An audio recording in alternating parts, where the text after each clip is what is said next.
Hey there, and welcome to Crime for Sleep. I know you're having trouble falling asleep, so let me keep you company with true crime stories from around the world.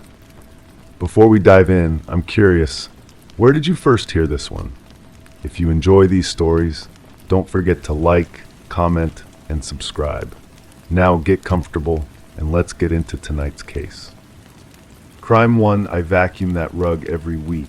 Same corner, same direction, but today the texture felt wrong under my feet, rougher, reversed. I looked down and realized it had been flipped, not rotated, flipped. The stitching showed. One edge was folded under and stuck between the fabric and the floor was a small, waxy tag I'd never seen before. It wasn't part of the rug. It had a fingerprint on it, just one, pressed in hard. My hands were shaking as I held it up to the light. The print was clear, deliberate. Someone had pressed their thumb into this material while it was soft, maybe warm. The waxy surface had preserved every ridge, every line. I knew that print. I'd seen it 1,000 times on coffee cups, car keys, the bathroom mirror after a shower. It was mine, but I'd never touched this tag before in my life. The house felt different after that discovery. Every creak in the floorboards made me pause. Every shadow seemed positioned wrong. I started paying attention to things I'd ignored for years. The way the kitchen chair was always pulled out just slightly. How the basement door never quite latched properly. The faint smell of cigarettes that lingered near the back window, even though nobody in this house had smoked in decades. I decided to call my sister. She'd lived here before me, inherited it from our aunt. Maybe she knew something about maintenance workers, previous tenants, anyone who might have had access. Her voice sounded strained when I described the tag. She was quiet for a long moment before asking if I'd found anything else unusual. The question felt loaded, like she was expecting me to say yes. When I mentioned the flipped rug, she made a small noise, almost like she was holding back something. She agreed to come over. While waiting, I searched the house methodically, under couch cushions, behind picture frames, inside old books. In the bedroom closet, wedged behind a loose baseboard, I found a small notebook. The handwriting inside was cramped, frantic. Lists of times, observations about routines. Someone had been watching this house, watching me. The entries went back months. They knew when I left for work, when I returned, which lights I turned on first. They knew I vacuumed on the same day each week. They'd noted which windows I kept unlocked, which doors I checked before bed. At the bottom of the last filled page, a single line. The rug hides more than dust. My sister arrived as the afternoon light was fading. She looked older than I remembered, worn down by something she wasn't ready to share. We sat in the living room, the overturned rug between us like evidence we were both afraid to examine. She told me about the previous tenant, a quiet man who'd rented the basement apartment for almost 2 years. He'd been polite, paid rent early, never caused problems. But after he moved out, she'd found things, photographs hidden in the ceiling tiles, pictures of the house, of her coming and going, of visitors she'd had. She'd thrown them away, cleaned out the apartment, tried to forget, but there had been something else. A small recording device tucked behind the water heater. When she'd played it back, she'd heard her own voice, conversations she'd had in the kitchen directly above, private phone calls, personal moments she'd thought were safe. The police had said it wasn't enough for charges. No direct threats, no stolen property. Just a man who'd been too interested in the life happening above his head. They'd noted it in their files and suggested she change the locks. But she'd never told me about any of this when I'd moved in. As she spoke, I felt the weight of months of being observed, catalogued, studied. The notebook entries made sense now. He'd never really left. Somehow, he'd maintained access to this house, to my life. I showed her the waxy tag, watched her face change as she recognized the fingerprint pressed into its surface. Her eyes moved to my hands, then back to the tag, then to my face with an expression I couldn't read. She asked if I was sure the fingerprint was mine. I looked at it again, held it up to compare with my thumb. The ridges matched perfectly, every whorl, every line. But as I studied it more carefully, I noticed something that made my stomach drop. The print was reversed, like a mirror image, as if it had been pressed from the other side of the material. Or as if someone had very carefully created an impression using something that already bore my print. My sister was watching me work through this realization. Her face had gone pale, and she was gripping her purse with white knuckles. She stood up abruptly, said she needed to make a phone call, and walked toward the kitchen. I heard her voice, low and urgent, but couldn't make out the words. When she returned, her demeanor had shifted. She suggested I stay somewhere else for a few nights, just until she could make some calls, check a few things. I asked her what she wasn't telling me. She sat back down, stared at the flipped rug, and finally spoke. The tenant hadn't just been watching the house. He'd been obsessed with the family, with our history. He'd researched our aunt's death, found inconsistencies in the official report. He'd believed something had happened in this house, something that had been covered up. Before he'd moved out, he'd told her he had proof. Evidence that someone in the family had been involved in something terrible and that he was going to expose it. She'd thought he was delusional, paranoid, but then he'd shown her photographs of documents, official papers that suggested our aunt's death hadn't been the accident everyone believed. The basement apartment had been empty for 3 months before I'd moved in, but the observations in the notebook were recent. Someone was still watching, still collecting evidence. She looked at me with an expression that mixed fear with something that might have been suspicion. She asked if I'd found anything else, any other evidence, any reason someone might want to frame me for something. I told her about the cigarette smell, the unlocked basement door, the feeling of being watched. But as I spoke, I realized how these details could be interpreted differently, not as signs of an intruder, but as signs of guilt. Someone who'd been accessing areas of the house they shouldn't, smoking to calm their nerves, carefully staging evidence. The waxy tag in my hands suddenly felt heavier. If someone had been building a case against me, planting evidence with my fingerprints would be the perfect foundation. But for what crime? What was I supposedly guilty of? My sister's phone rang. She answered quickly, spoke in hushed tones, then hung up with a troubled expression. She said the police wanted to speak with both of us. Someone had called in a tip about our aunt's death, provided them with new evidence that warranted reopening the investigation. As we prepared to leave for the station, I looked back at the flipped rug, at the house that had felt like home just hours earlier. Now it felt like a trap, carefully constructed around evidence I didn't understand. In the car, my sister finally asked the question I'd been dreading. She wanted to know if there was anything about our aunt's death that I'd never told anyone. Any detail I might have forgotten or chosen not to share.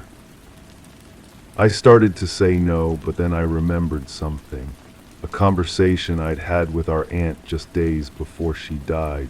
She'd seemed frightened, mentioned someone who'd been asking questions about the family, digging into old records.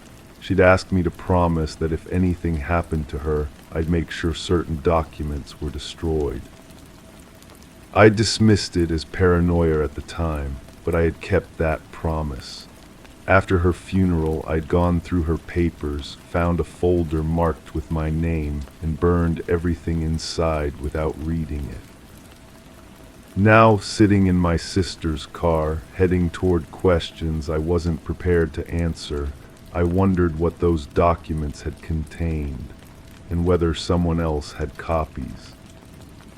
The police station loomed ahead, its windows reflecting the evening sky like watching eyes. My sister parked but made no move to get out. She turned to me with an expression that held years of unasked questions. She wanted to know if I thought our aunt's death had really been an accident. I told her I didn't know any more, but as we walked toward the building, I realized that the truth might not matter. Someone had been very patient, very careful, building a case that would survive scrutiny. They'd studied my routines, planted evidence with my fingerprints, and somehow orchestrated this moment where I'd be forced to explain things I didn't fully understand myself. The automatic doors slid open, and we stepped into the fluorescent-lit lobby. My reflection in the glass looked guilty already, haunted by secrets I wasn't even sure were mine. Behind us, the evening settled over the house with a flipped rug, the notebook full of observations, and whatever other evidence might still be hidden in places I'd never thought to look. Crime 2, I flicked the switch and nothing happened. I expected a burnt-out bulb, but when I climbed up to check, the bulb wasn't there at all. The socket was empty, no shattered glass, no sign it had ever been there, just a clean hole, and inside the threads had something smeared in them, greasy, dark, almost black. I checked the trash. No bulbs. I checked the cabinet, all full, so where did it go? That was the beginning, the first crack in what I thought was my understanding of everything.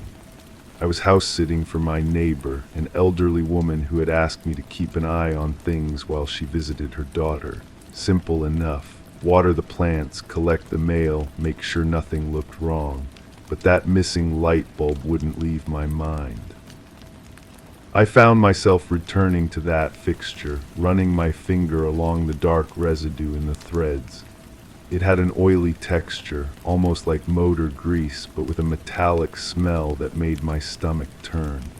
The more I touched it, the more it seemed to spread, coating my fingertip in a film that wouldn't wash off easily. The next morning I noticed other things. The coffee maker was unplugged, though I was sure it had been connected when I first walked through the house. The kitchen window was open just a crack, letting in cold air that made the curtains flutter. Small things, things that could have explanations, but together they formed a pattern I couldn't ignore. I started paying closer attention to the details she had shared about her trip. Her daughter lived across the country, she said. They hadn't spoken in months before this visit. She seemed nervous when she mentioned it, her hands fidgeting with the house keys as she explained where everything was. I had assumed it was normal anxiety about leaving home, but now I wondered if there was something else. I began going through the house more carefully, not snooping exactly, but looking for anything that might explain the strange details. In the basement, I found boxes of old photographs, most of them showing the same woman at different stages of her life. But in several pictures, faces had been carefully cut out with scissors, clean, precise cuts. Someone had been removed from these memories with surgical precision. The photographs were dated on the back. The cut-out faces appeared to stop at a certain point, roughly 15 years ago. After that date, all the photos showed her alone. No mysterious missing people. Just her smiling at the camera, but somehow the smiles looked forced, too wide, too bright. I found a journal tucked between the photo albums. The entries were sporadic, mostly mundane observations about the weather or grocery lists, but scattered throughout were references to the visits and making sure everything stays clean. She wrote about cleaning supplies with an obsessive attention to detail, listing brands and quantities like inventory reports. One entry caught my attention. It described a process for removing stains from fabric and wood surfaces. The instructions were detailed, methodical, written in the same careful handwriting, but with an urgency that seemed to pulse through the ink. She mentioned using bleach, hydrogen peroxide, and something called enzymatic cleaners that I had never heard of before.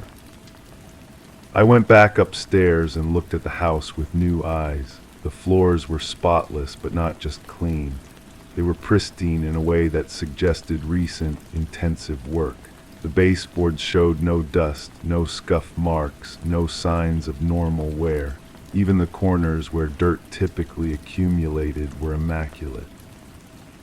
In the garage, I found cleaning supplies stacked in quantities that seemed excessive for a single person. Industrial-strength bleach, rubber gloves in multiple sizes, rolls of plastic sheeting, and several containers of the enzymatic cleaners mentioned in the journal. The garage itself was organized with military precision, every tool in its designated place, every surface wiped down. I started researching enzymatic cleaners online. They were used primarily for removing biological stains, blood specifically. The websites I found were clinical in their descriptions, but the implications were clear. These weren't products you bought for everyday household cleaning. The daughter she was visiting began to take on a different significance in my mind. I found a phone number written on a sticky note attached to the refrigerator labeled emergency contact. But when I called it, the number was disconnected. No forwarding information, no record of service.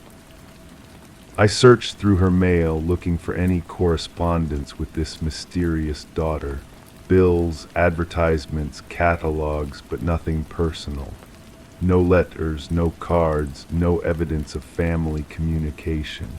For someone who was supposedly visiting her only child, there was remarkably little trace of that relationship. The more I looked, the more inconsistencies I found. She had told me she would be gone for 2 weeks, but I discovered a calendar in her kitchen drawer with different dates circled. The circled dates suggested a much longer absence, possibly permanent. Next to some of the dates, she had written single words: disposal, cleaning, reset.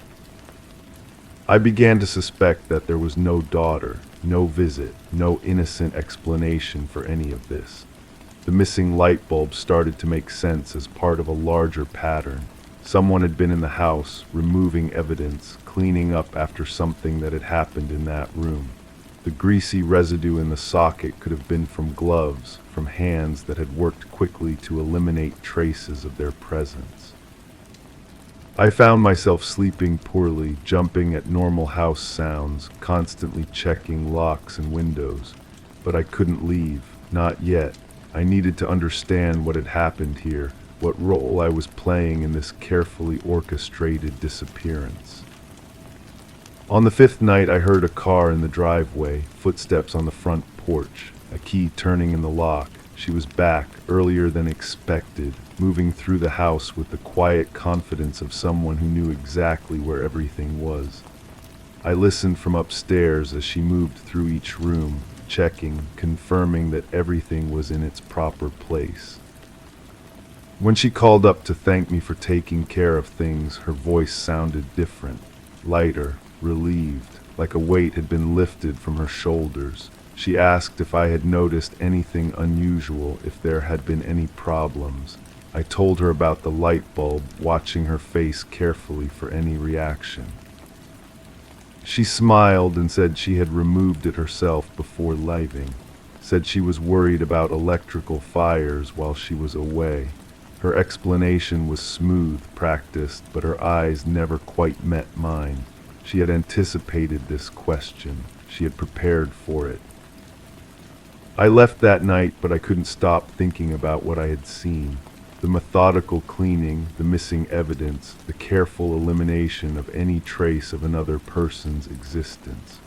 I realized I had been brought in not just to house sit, but to serve as a witness. Someone who could confirm that the house was normal, that nothing suspicious had happened while she was away. But I knew better now. I had seen the real story hidden in the details she thought no one would notice. The missing light bulb was just the beginning.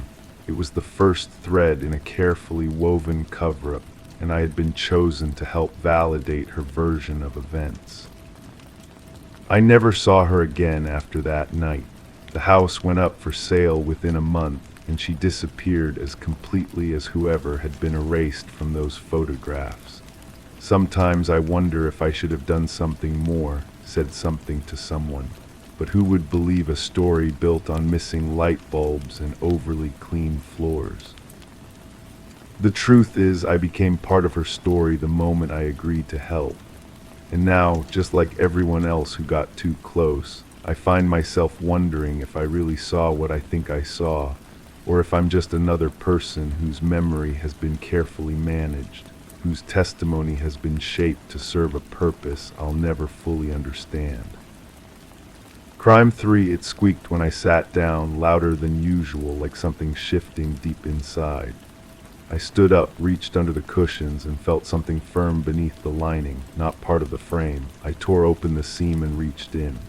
My hand brushed something wrapped in cloth. I pulled it out carefully. It was a stack of old photographs, all the same size, all the same subject, the side of my house, taken from across the street.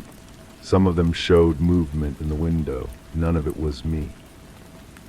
The fabric felt damp between my fingers as I unwrapped the bundle completely. 47 photographs. I counted them twice.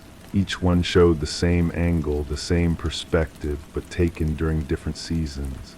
I could tell by the light, by the leaves on the tree that partially blocked the view. Someone had been watching my house for months, maybe longer. I held each photograph up to the lamp. The quality was decent, not professional, but clear enough to make out details. In several shots, a figure moved past the living room window. The silhouette was too distant to identify, but the posture looked familiar, too familiar. The way the shoulders slumped slightly forward, the way the head tilted when looking down at something. My mouth went dry. I set the photographs on the coffee table and stared at them spread out like tarot cards revealing an unwanted future. The person in my window had my build, my height, but I lived alone. I had lived alone for 2 years. The couch creaked again as I sat back down, more carefully this time. I ran my hands along the edges of the torn seam, checking for anything else hidden inside.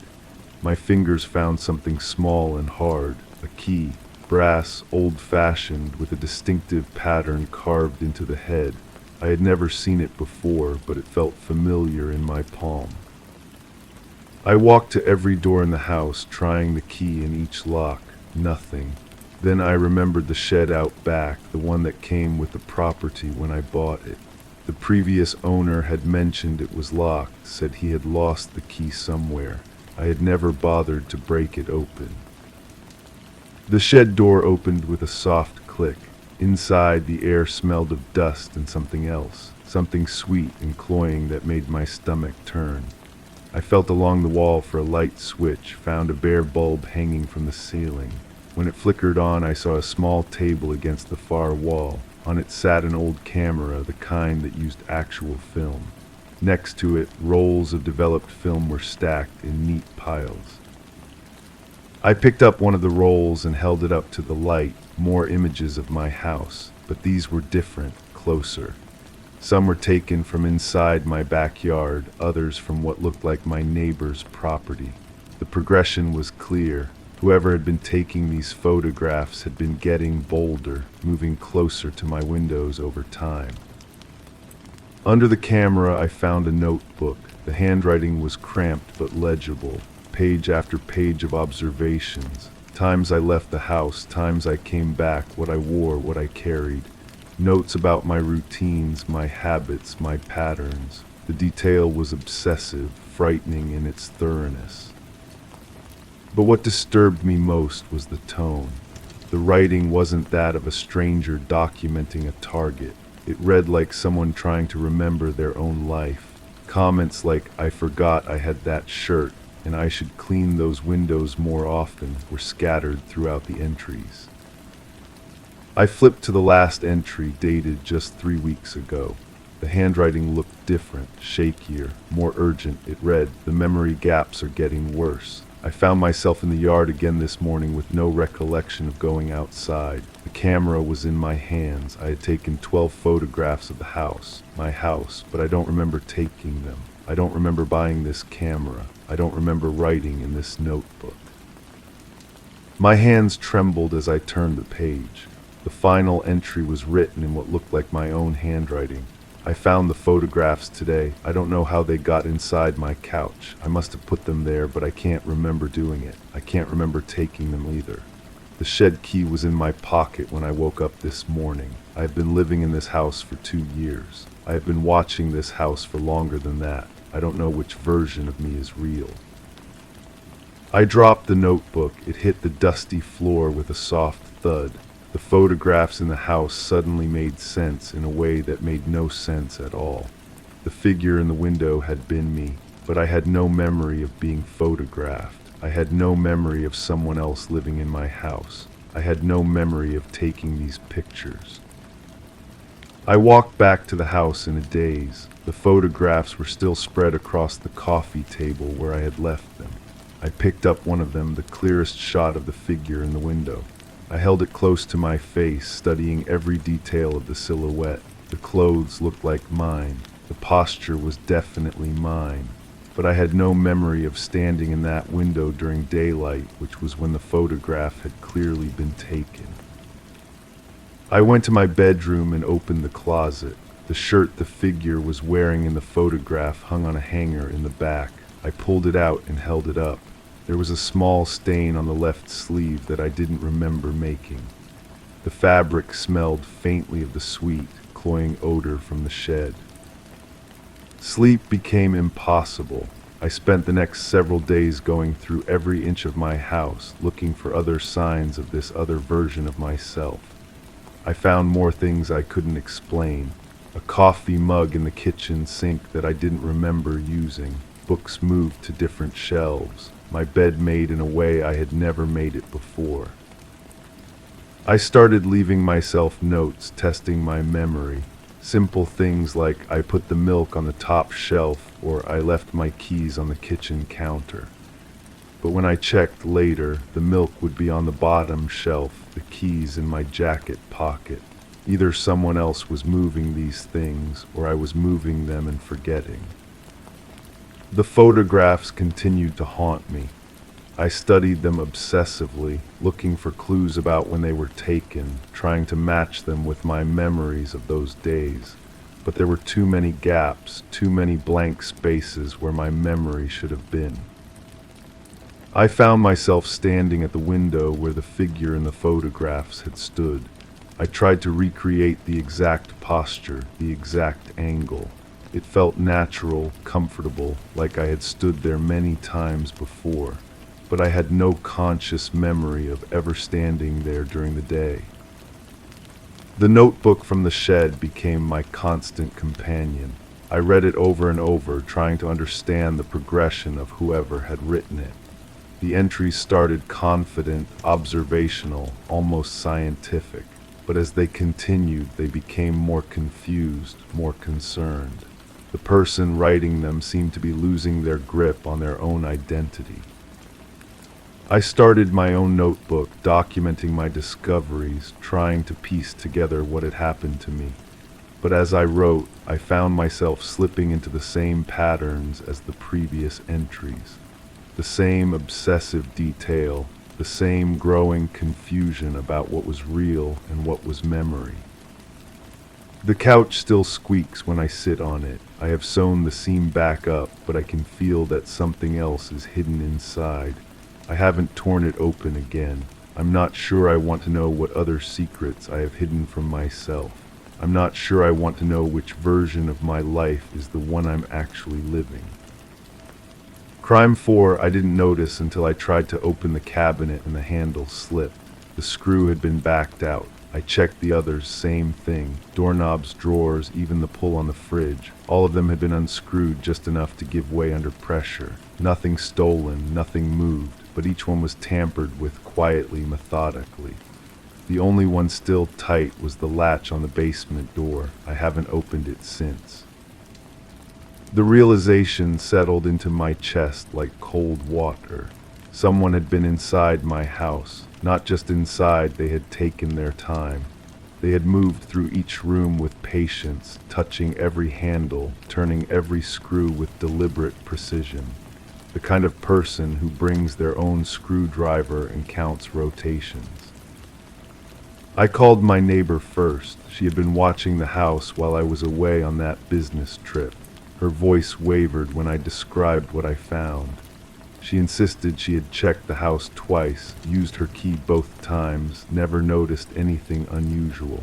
But there was something in the way she paused before answering, a hesitation that made my skin crawl. The police officer who came by was younger than I expected. He walked through the house with me, testing each loosened handle, taking notes on a small pad. His questions felt routine at first. When had I left, who had access, had I noticed anyone unusual in the neighborhood? But when we reached the basement door, his demeanor shifted. He tried the latch himself, found it secure, then looked at me with eyes that seemed to be calculating something. That night I couldn't sleep. I kept hearing the soft creak of settling wood, the whisper of air through vents, sounds that had never bothered me before. I found myself testing the handles again, feeling how easily they gave way, imagining the hands that had touched them. The thought of someone moving through my space while I slept somewhere else made my stomach turn. The next morning brought a phone call from my sister. She had heard about the break-in from our neighbor, who apparently mentioned it to half the street. But my sister's concern felt different, more urgent. She asked specific questions. Had anything been taken from my bedroom? Had I checked my personal papers? Was I sure nothing was missing? When I pressed her about why she was so worried, she went quiet for a long moment before suggesting I should stay somewhere else for a while. I started noticing things I had missed before. The way my toothbrush sat differently in its holder. How my coffee mug had been placed back in the cabinet at a slightly different angle. Small displacements that could have been my imagination, or evidence of someone who had tried very carefully to put everything back exactly as they found it, but not quite succeeded. The neighbor came by with a casserole and an apology. She said she felt terrible about not noticing anything, that she should have been more vigilant. But as she spoke, her eyes kept drifting toward the basement door. When I mentioned that the police officer had seemed interested in it too, she set down the casserole with shaking hands and suggested maybe some things were better left alone. I decided to do some investigating myself. I checked my laptop's browser history and found searches I hadn't made, queries about my address, property records, even old newspaper articles about the previous owners. The searches had been cleared, but not completely. Whoever had used my computer wasn't as careful about digital footprints as they were about physical ones. The previous owners had moved away suddenly, I learned from city records. The house had sat empty for months before I bought it. There had been some kind of incident, though the details were vague in the official documents. I started calling around, trying to find people who might remember what happened. An older woman who lived 3 blocks away finally gave me a piece of the puzzle. She remembered the family who had lived in my house before, a quiet couple with a teenage son. The son had been involved in some kind of trouble, she said, something that made the family pack up and leave without saying goodbye. She couldn't remember the details, but she did remember that the basement had been sealed off after whatever happened. That night I stood in front of the basement door for a long time. The latch was cold under my fingers, solid and secure. I wondered what was down there that someone wanted so badly they would risk breaking into occupied houses. I wondered if they had been watching, waiting for me to leave so they could search everywhere except the one place they really wanted to go. I tested the latch again, still tight, still locked. The phone rang, startling me. It was my neighbor calling to check on me. Her voice sounded strained, worried. She asked if I had decided what to do about the basement door. When I told her I hadn't opened it, she let out a breath that sounded almost like relief.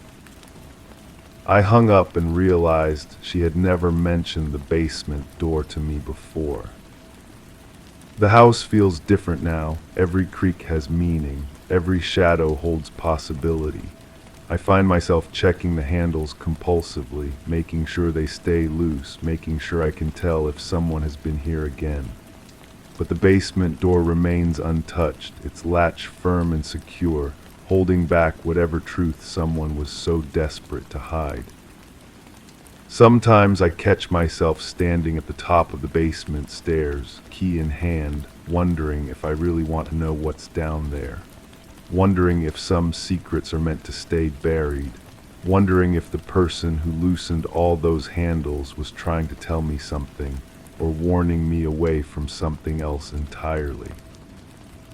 The neighbor hasn't brought any more casseroles. She waves from her window but doesn't come over. The police officer never filed a report, I checked, and my sister stopped calling to ask how I'm doing. I still haven't opened the basement door, but every night I can hear something shifting down there in the darkness, and I can't tell if it's the sound of settling wood or something that should have stayed buried. Crime 5, I know exactly where each one goes, bread knife on the left, paring knife on the right.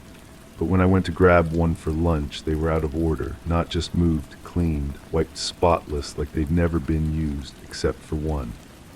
The large carving knife had a faint smear on the handle, not red, brownish, dried at the edges. I smelled it, metal and something else. I put it back and washed my hands twice. My roommate had been acting strange for weeks, coming home late, showering immediately, washing clothes at odd hours. I'd attributed it to work stress, maybe a new relationship they didn't want to discuss. We'd lived together for 2 years without major issues. Separate lives under the same roof, the way urban living often demands. The kitchen had always been our neutral territory. We split groceries, took turns cleaning, maintained an unspoken order to everything. That's why the knives bothered me so much. Someone had deliberately rearranged them, cleaned them, but missed that stain. Or maybe they hadn't missed it at all. I started paying attention to details I'd previously ignored. The way the dishwasher ran multiple cycles some nights, how the garbage disposal churned longer than necessary. The faint chemical smell that lingered near the sink, masked by citrus cleaner. My roommate's fingernails, always perfectly clean now, scrubbed raw around the edges. Their phone buzzed constantly with messages they'd read but never answer while I was around.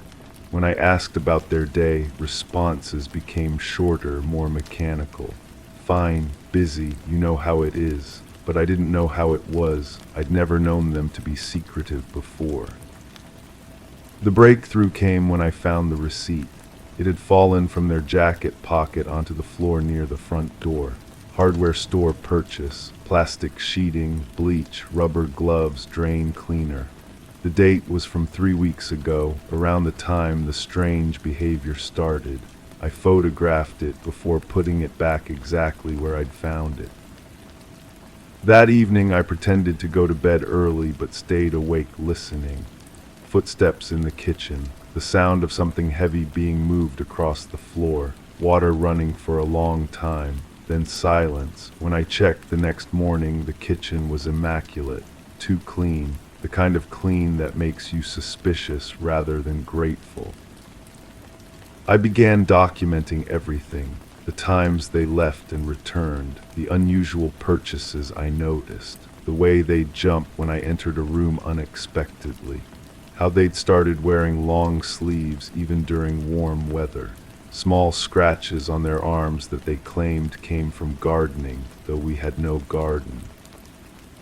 The police report was filed 3 days later, a missing person case from across town. Someone who'd been last seen leaving work, walking to their car in an empty parking garage. No witnesses, no surveillance footage from the right angle. The kind of disappearance that happens more often than people realize, where someone simply vanishes between one moment and the next. I read the report online, studying the photograph of the missing person. They looked familiar, though I couldn't place where I might have seen them. Something about the eyes, the smile. Then I remembered my roommate showing me photos from a dating app months ago, asking my opinion about potential matches. This face had been among them. The realization settled over me slowly, like cold water rising. I found myself checking locks twice, listening for footsteps that weren't there, jumping at shadows. My roommates seemed calmer now, more like their old self. They'd even started cooking again, humming while they worked in the kitchen, using those perfectly clean knives with casual familiarity. I wanted to be wrong, needed to be wrong, so I began looking for evidence that would disprove my growing suspicions. Alternative explanations for the strange behavior, the purchases, the timing. But every new detail I uncovered only strengthened the terrible possibility that had taken root in my mind. The missing person's car was found a week later in a river 20 miles away. No body inside. The interior had been thoroughly cleaned with industrial-strength chemicals. Police called it a probable suicide, though they admitted the evidence was inconclusive. Case closed, file archived, family left to wonder. My roommate suggested we get takeout that night to celebrate their recent promotion at work. We sat at our small dining table, eating with the knives they'd cleaned so carefully. They seemed genuinely happy, talking about future plans, weekend trips, maybe getting a pet. Normal conversation with someone who might not be normal at all. I find myself watching them differently now. The way they handle sharp objects with practiced confidence, how they remember exactly where everything belongs, the ease with which they maintain that spotless kitchen, as if cleanliness had become a compulsion rather than a choice. Sometimes I catch them staring at me with an expression I can't quite read, calculating maybe, or concerned, as if they're wondering what I know, what I've figured out, what I might do with my suspicions. We maintain our polite roommate dynamic, but there's something else underneath now, a tension that wasn't there before. The knife block still bothers me, not because of the rearrangement, but because of how perfectly organized it is now. How my roommate always knows exactly which knife to reach for without looking. How they clean them immediately after use, never leaving any trace of what they've cut. I've started eating out more often, making excuses to avoid the kitchen when they're cooking, but I can't avoid them forever. We share this space, this life, these routines. And somewhere between the bleach smell and the perfect cleanliness and the missing person who might have sat at this same table, I've realized that knowing something and proving it are entirely different problems. The truth sits between us like an unspoken agreement. They know that I know that they know I know, but neither of us can say it out loud because once those words are spoken, everything changes. The careful balance we've maintained, the plausible deniability, the normal life we're both pretending to live. So we continue this dance of suspicion and denial. I document details I'll probably never use. They maintain the facade of innocence that's wearing thinner each day. And somewhere in the space between truth and proof, between knowing and acting, we've become something neither of us intended to be. The knife block remains perfectly arranged, each blade in its designated place, clean and ready for use, just the way they like it. Crime 6, I went to hang my coat and saw the rod sagging slightly in the middle. That closet holds nothing heavy, just a few jackets. I pushed the hangers aside and saw the metal bowed downward like something had hung there far too long. Above it, on the top shelf, a shoebox had shifted, and behind it a gap, small but wide enough to fit a hand through. I reached in and touched fabric. It was still warm.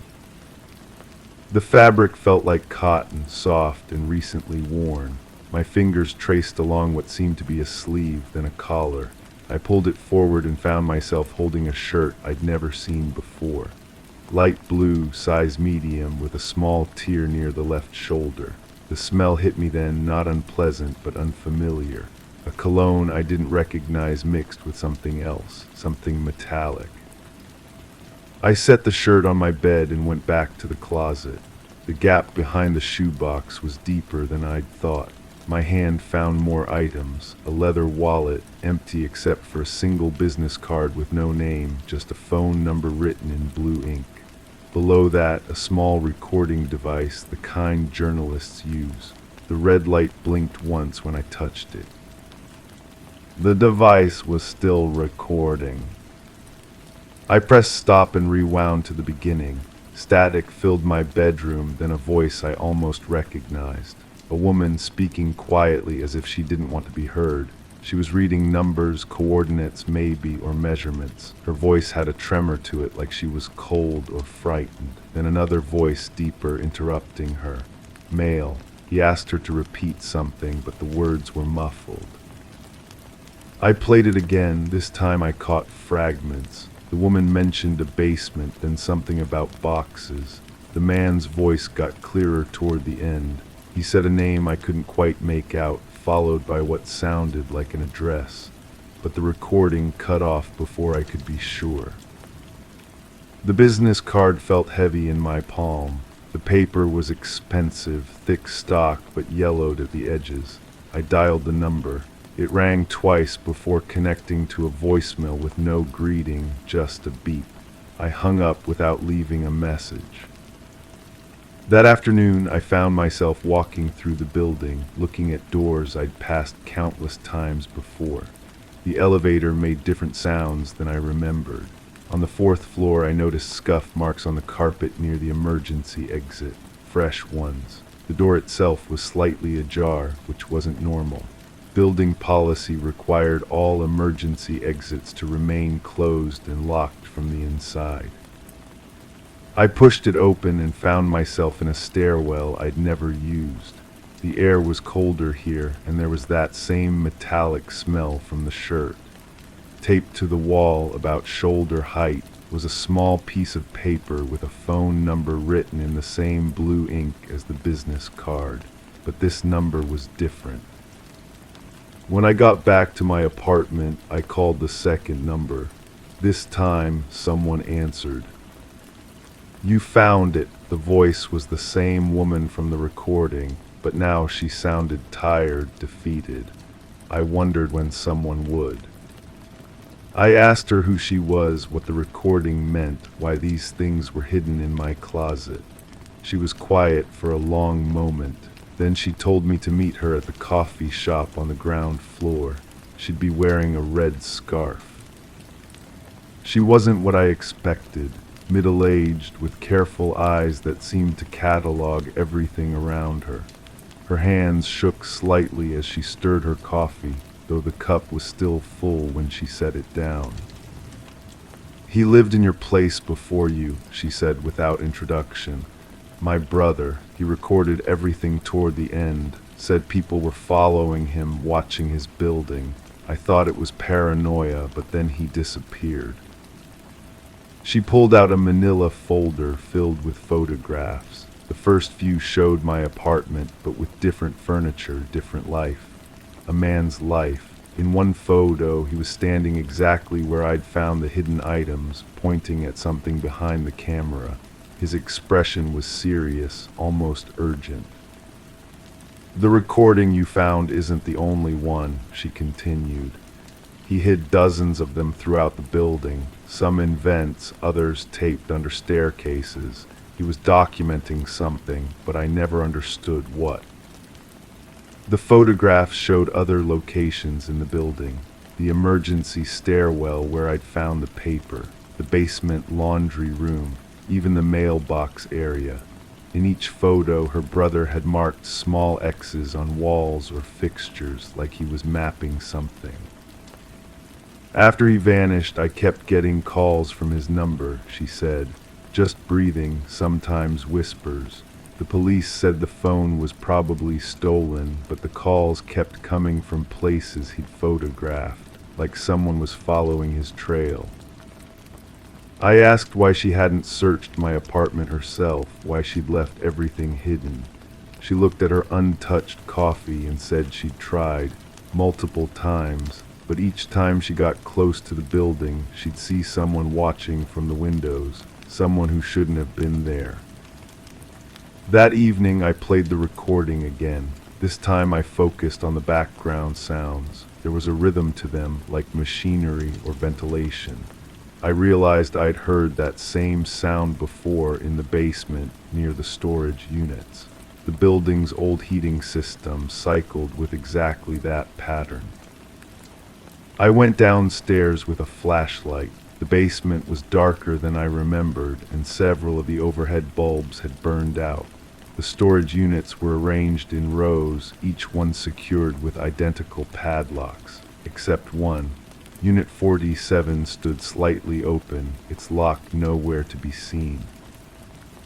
Inside, I found boxes labeled with dates going back several months.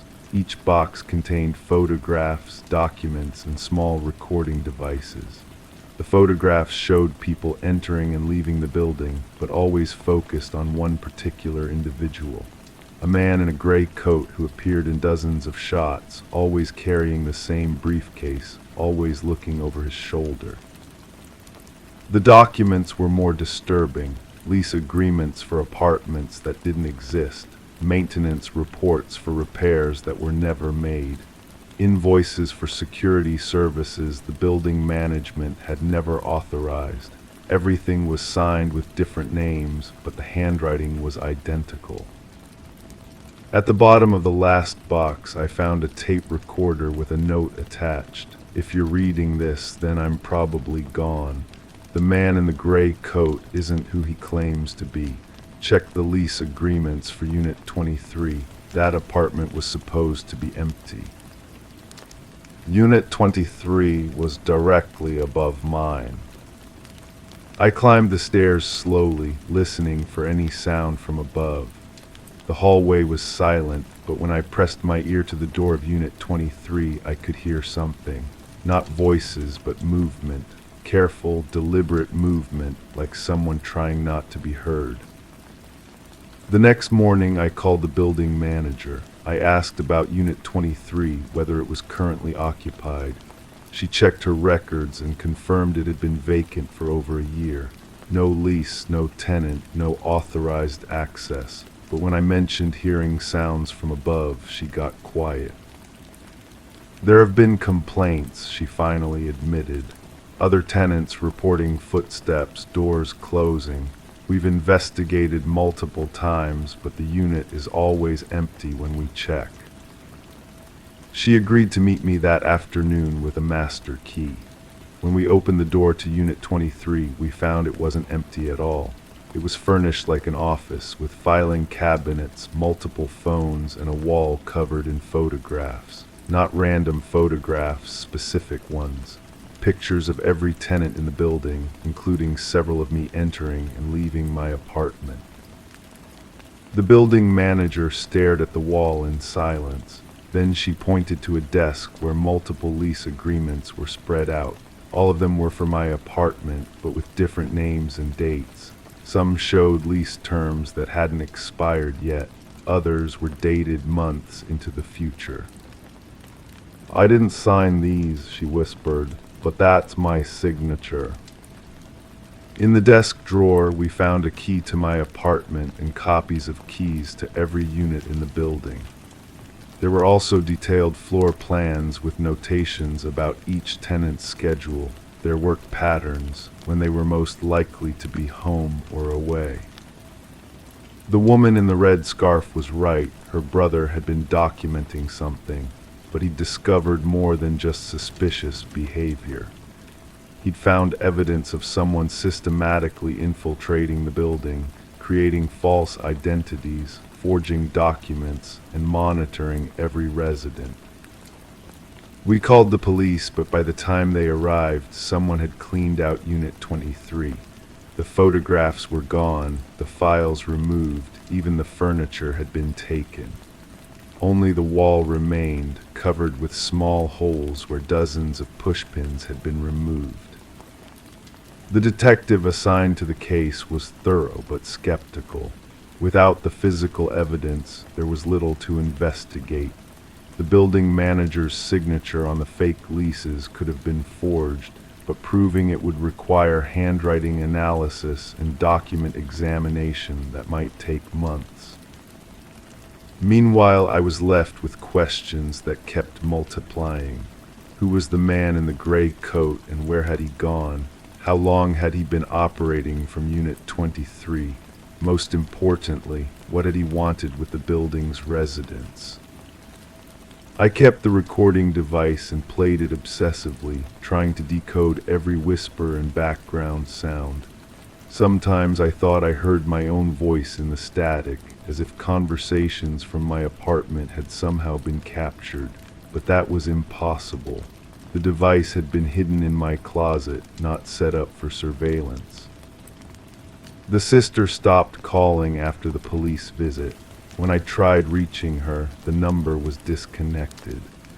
The coffee shop employee remembered her but said she'd only been there once and she'd seemed nervous, like she was waiting for someone who never showed up. I moved out of that apartment within the month, but I still think about the bent closet rod and the warm fabric I'd found behind the shoebox.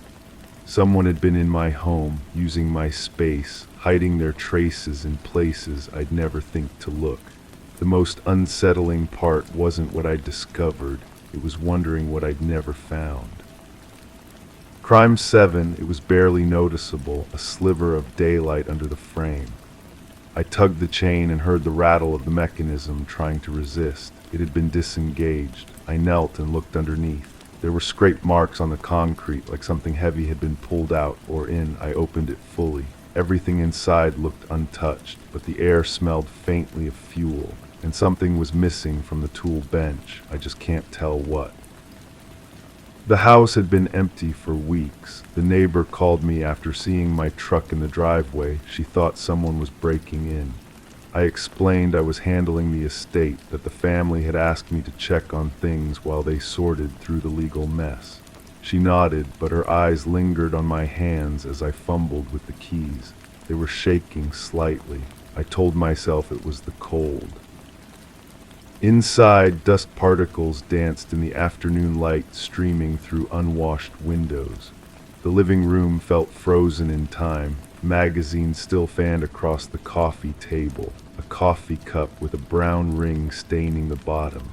The cushions on the couch held impressions, as if someone had just stood up and walked away, but it had been weeks since anyone lived here. I walked through each room methodically, checking for signs of forced entry damage, anything the insurance company would need to know about. The bedroom was pristine except for the bed, unmade, sheets twisted like someone had struggled with sleep or struggled with something else. In the bathroom, prescription bottles lined the medicine cabinet, names I recognized, doses that seemed too high for someone who claimed to be getting better. The kitchen is where I found the first real inconsistency. The back door was locked from the inside, chain engaged, but the wood around the frame showed fresh scratches, tiny splinters on the linoleum. Someone had forced their way in, but then carefully locked up again. On the counter, a grocery receipt dated 3 days after the house was supposed to be empty. Milk, bread, cleaning supplies, the kind of bleach that removes organic stains. I photographed everything, but the camera felt heavy in my hands. Each click echoed through the silence. The flash illuminated corners that seemed darker than they should be. In one photo, I noticed something I had missed, a dark stain on the kitchen tile, partially hidden under the edge of the refrigerator. It looked like someone had tried to clean it, but couldn't reach that one spot. The basement stairs creaked under my weight. Down there, the smell of fuel was stronger. Old paint cans lined the shelves, but they were arranged too neatly, like someone had recently organized them. Behind the water heater, I found what was missing from the garage, a crowbar, still slightly warm to the touch despite the cold basement air. Rust-colored residue clung to the curved end. Back upstairs, I called the family's lawyer. His secretary said he was in court, would call back later. I mentioned finding some irregularities, but she cut me short, said the family just wanted everything wrapped up quickly, no complications. When I pressed for details about who else might have access to the house, the line went quiet for a long moment. Then she told me to focus on the insurance assessment and nothing else. That evening, I went through the photos on my computer. In the bedroom shots, I noticed the closet door was ajar. I zoomed in and saw clothes pushed to one side, revealing a dark space behind them. Something was back there, a shape I couldn't quite make out in the shadows. I enhanced the image, adjusted the contrast. It looked like a bundle of fabric, or maybe it was nothing at all. Sleep didn't come easily. I kept thinking about the prescription bottles, the dates on the labels. The last refill was picked up after the official date of death. Either someone made a mistake, or someone was still using that bathroom long after they were supposed to be gone. The next morning, I returned to take measurements for the insurance report. The neighbor was in her yard, pretending to tend to her roses while watching me. When I waved, she looked away quickly. I wondered what she had seen that she wasn't telling me, what she might have heard on nights when the house was supposed to be empty.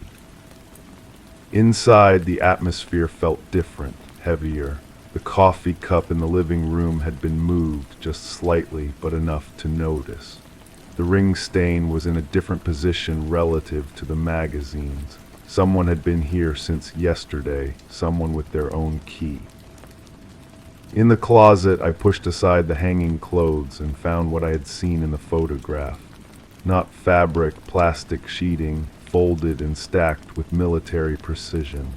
The kind contractors use, but too clean for renovation work. Each sheet still had creases from the packaging. Recently purchased, never used, or maybe used and replaced. The lawyer finally called back while I stood in that closet, plastic in my hands. His voice sounded strained when I described what I was finding. He asked if I had shared any of this information with anyone else. When I said no, he seemed relieved, too relieved. He told me to finish the assessment quickly and submit only what was necessary for the insurance claim. Nothing about inconsistencies or irregularities. After hanging up, I sat in my truck in the driveway, staring at the house. The neighbor had gone inside, but I could see her silhouette in the window, still watching. The garage door was closed now, but I remembered those scrape marks on the concrete. Something had been moved, but I was starting to suspect it wasn't moved out. It was moved deeper in. I thought about the family who hired me, how eager they were to settle everything quickly, how they avoided certain questions about the final weeks, the prescription medications with dates that didn't align, the cleaning supplies purchased after the house was empty, the plastic sheeting, pristine and waiting. The engine started on the third try, the way it always did when I was nervous. As I backed out of the driveway, I looked once more at the house. A curtain moved in an upstairs window, just a flutter, like someone stepping away from the glass. But the house was supposed to be empty, had been empty for weeks. I drove away with more questions than answers, carrying the weight of things I couldn't prove but couldn't ignore. Sometimes the truth isn't about what you find, it's about what you're not supposed to find. And sometimes the people who hire you to look are the same ones hoping you won't look too carefully. The insurance report I submitted was clean, professional, unremarkable. No mention of inconsistencies or suspicious findings, just the facts they wanted to hear. But late at night, I still think about that house, about the sounds a neighbor might hear from an empty building, about prescriptions filled by ghosts. Some investigations end with justice.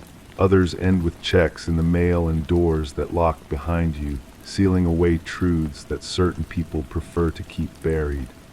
I cashed the check, but I never forgot the smell of fuel in that garage, or the weight of that crowbar in my hands, still warm after all this time.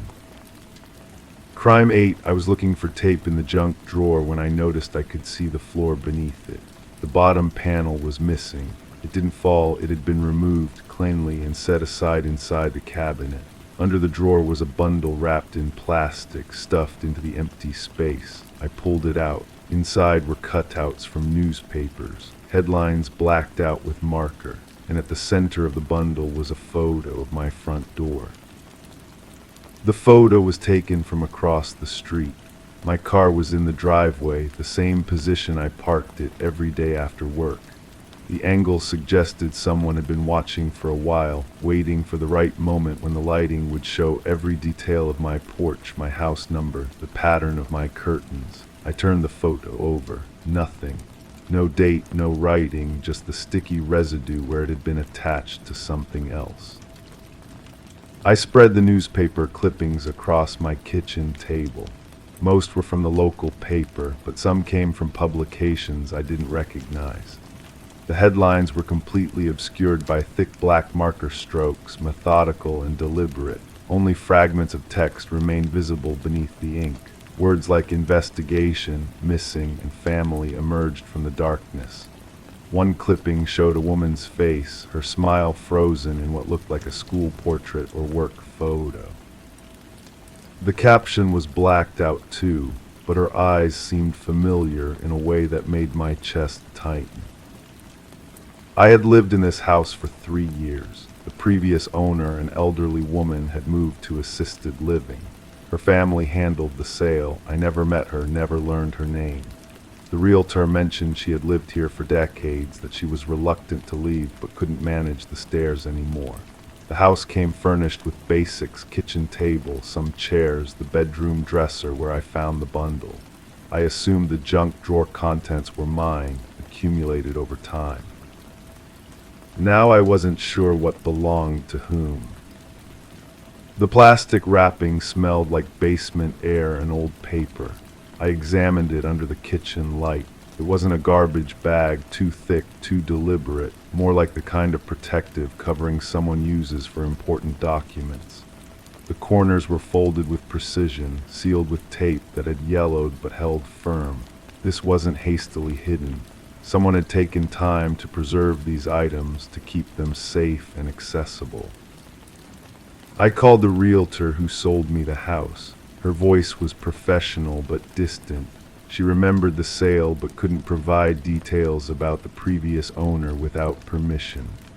I explained about finding the bundle, suggested it might be important family photos or documents that were accidentally left behind. She promised to make some calls. While I waited, I studied the clippings more carefully. The dates were visible on some. They spanned several months, maybe longer. The paper quality varied. Some felt recent, others had the brittle texture of older newsprint. I held them up to the light, trying to read through the marker. Occasionally a word would emerge: investigation, search, neighborhood. My hands started to shake as I arranged them chronologically. The woman in the photograph looked younger than I first thought. Her hair was styled in a way that seemed dated but not ancient. Maybe 10 years old, maybe 15. Her expression was optimistic, the kind of smile people wear for official photos, driver's license, employee ID, school yearbook. I stared at her face until my eyes watered. The familiarity nagged at me like a word on the tip of my tongue. The realtor called back. The previous owner had passed away 2 months after moving to assisted living. Natural causes, according to her daughter, who lived several states away. The daughter was settling the estate remotely and had no interest in returning for forgotten items. She told the realtor to dispose of anything left in the house, but this wasn't forgotten. This was hidden. I returned to the drawer, removing it completely from its frame. The space beneath was larger than I expected, running almost the full width of the cabinet. Someone had modified the structure, creating a secret compartment. The edges were sanded smooth, stained to match the original wood. This wasn't amateur work. Someone had spent considerable time and effort to make this hiding place invisible. I found myself walking through the house differently, looking for other modifications. The basement had a workshop area with tools still hanging on pegboards, woodworking tools precise and well maintained. A thin layer of dust suggested they hadn't been used recently, but they were quality instruments, the kind someone would use for detailed carpentry work, like removing and replacing drawer bottoms. The next day I drove through the neighborhood with new eyes. I counted how many houses had clear views of my front door. 7, maybe 8, depending on the angle. I parked across the street in the spot where the photo must have been taken. My house looked exposed from this vantage point, vulnerable. The living room windows revealed the interior when lights were on. Anyone could watch my routine, learn my patterns. That evening I spread the clippings across my living room floor, creating a timeline. The articles seemed to follow a sequence: initial reports, follow-up investigations, community responses. But without the headlines, I could only guess at the actual story. The fragments painted an incomplete picture of something that had happened to someone, somewhere. The woman in the photo was central to it all, her image appearing in multiple clippings. I started visiting the library, searching newspaper archives. I didn't know what I was looking for exactly, but I hoped to match the clippings to original articles. The librarian was helpful but cautious. She couldn't provide access to certain databases without specific information, dates, names, locations. I had fragments and suspicions. That wasn't enough. The photograph bothered me most. The angle, the timing, the deliberate focus on my specific house.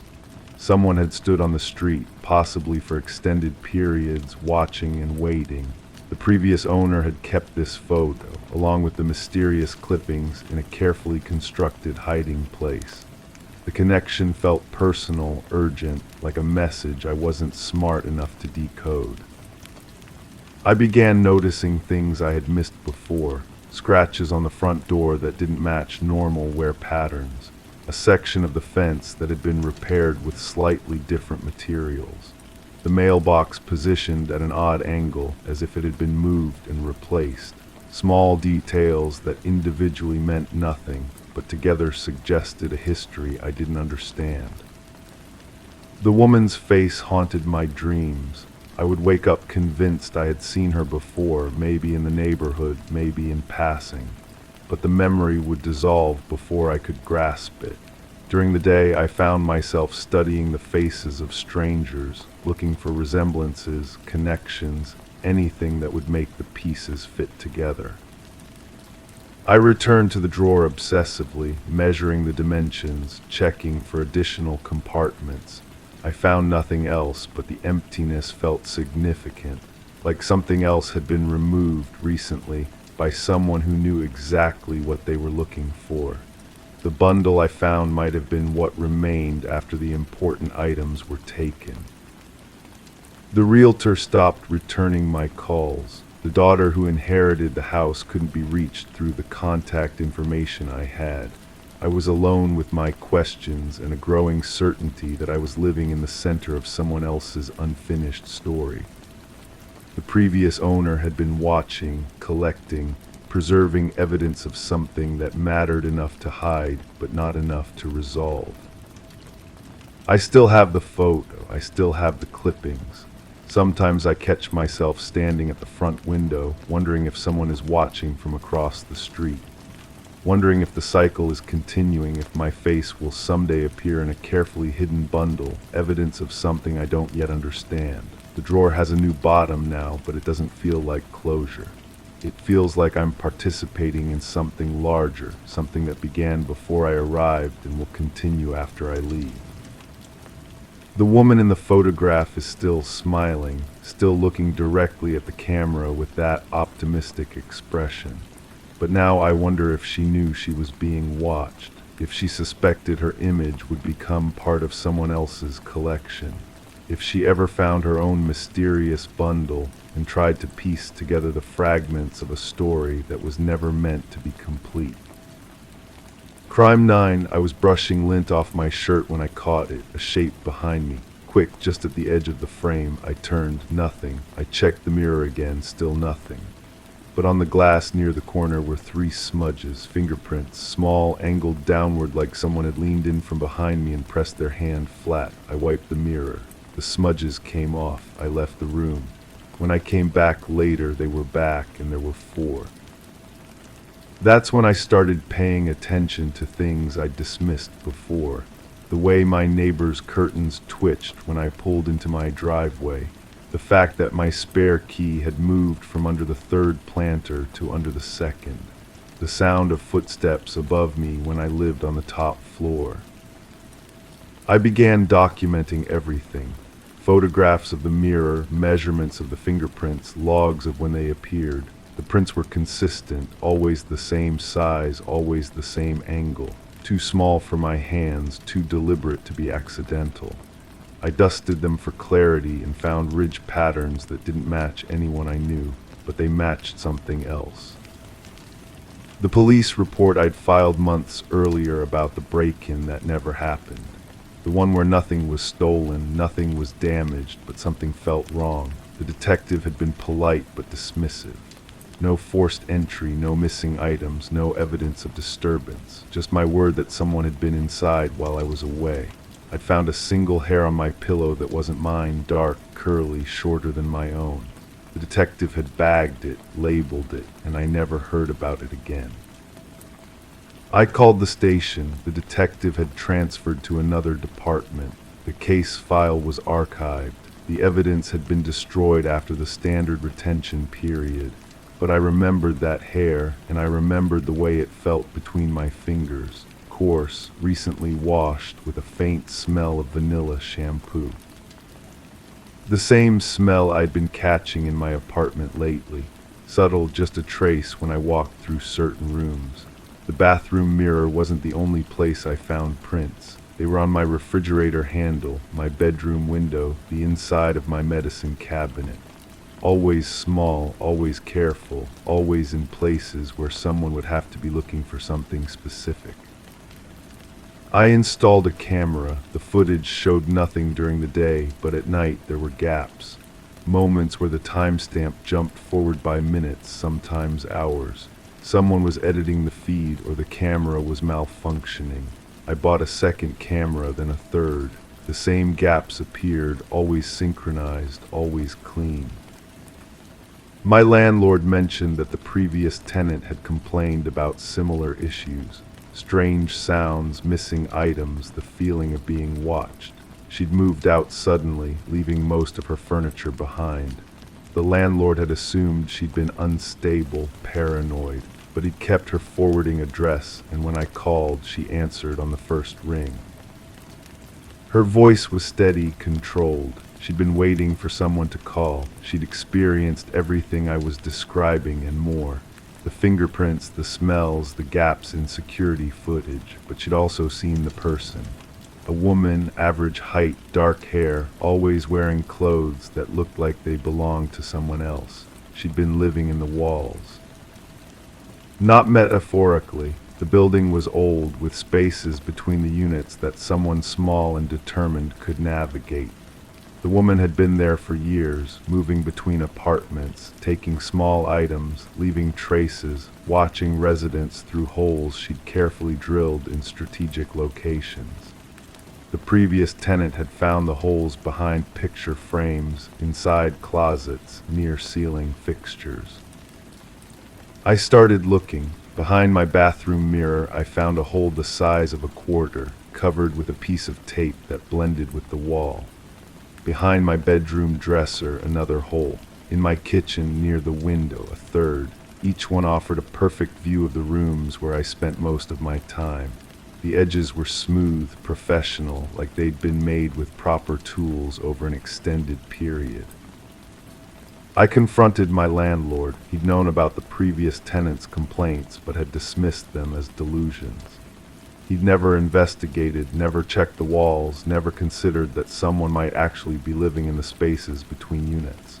When I showed him the holes, his face changed, not surprise, recognition. He'd seen these before in other properties and other buildings he managed, but fixing them would require major construction, and acknowledging them would invite lawsuits. The police were more interested this time. They brought dogs, cameras, equipment to check the walls. They found more holes, evidence of habitation, makeshift living spaces in areas that should have been empty. But they didn't find the woman. The spaces were clean, recently abandoned, like she'd known they were coming.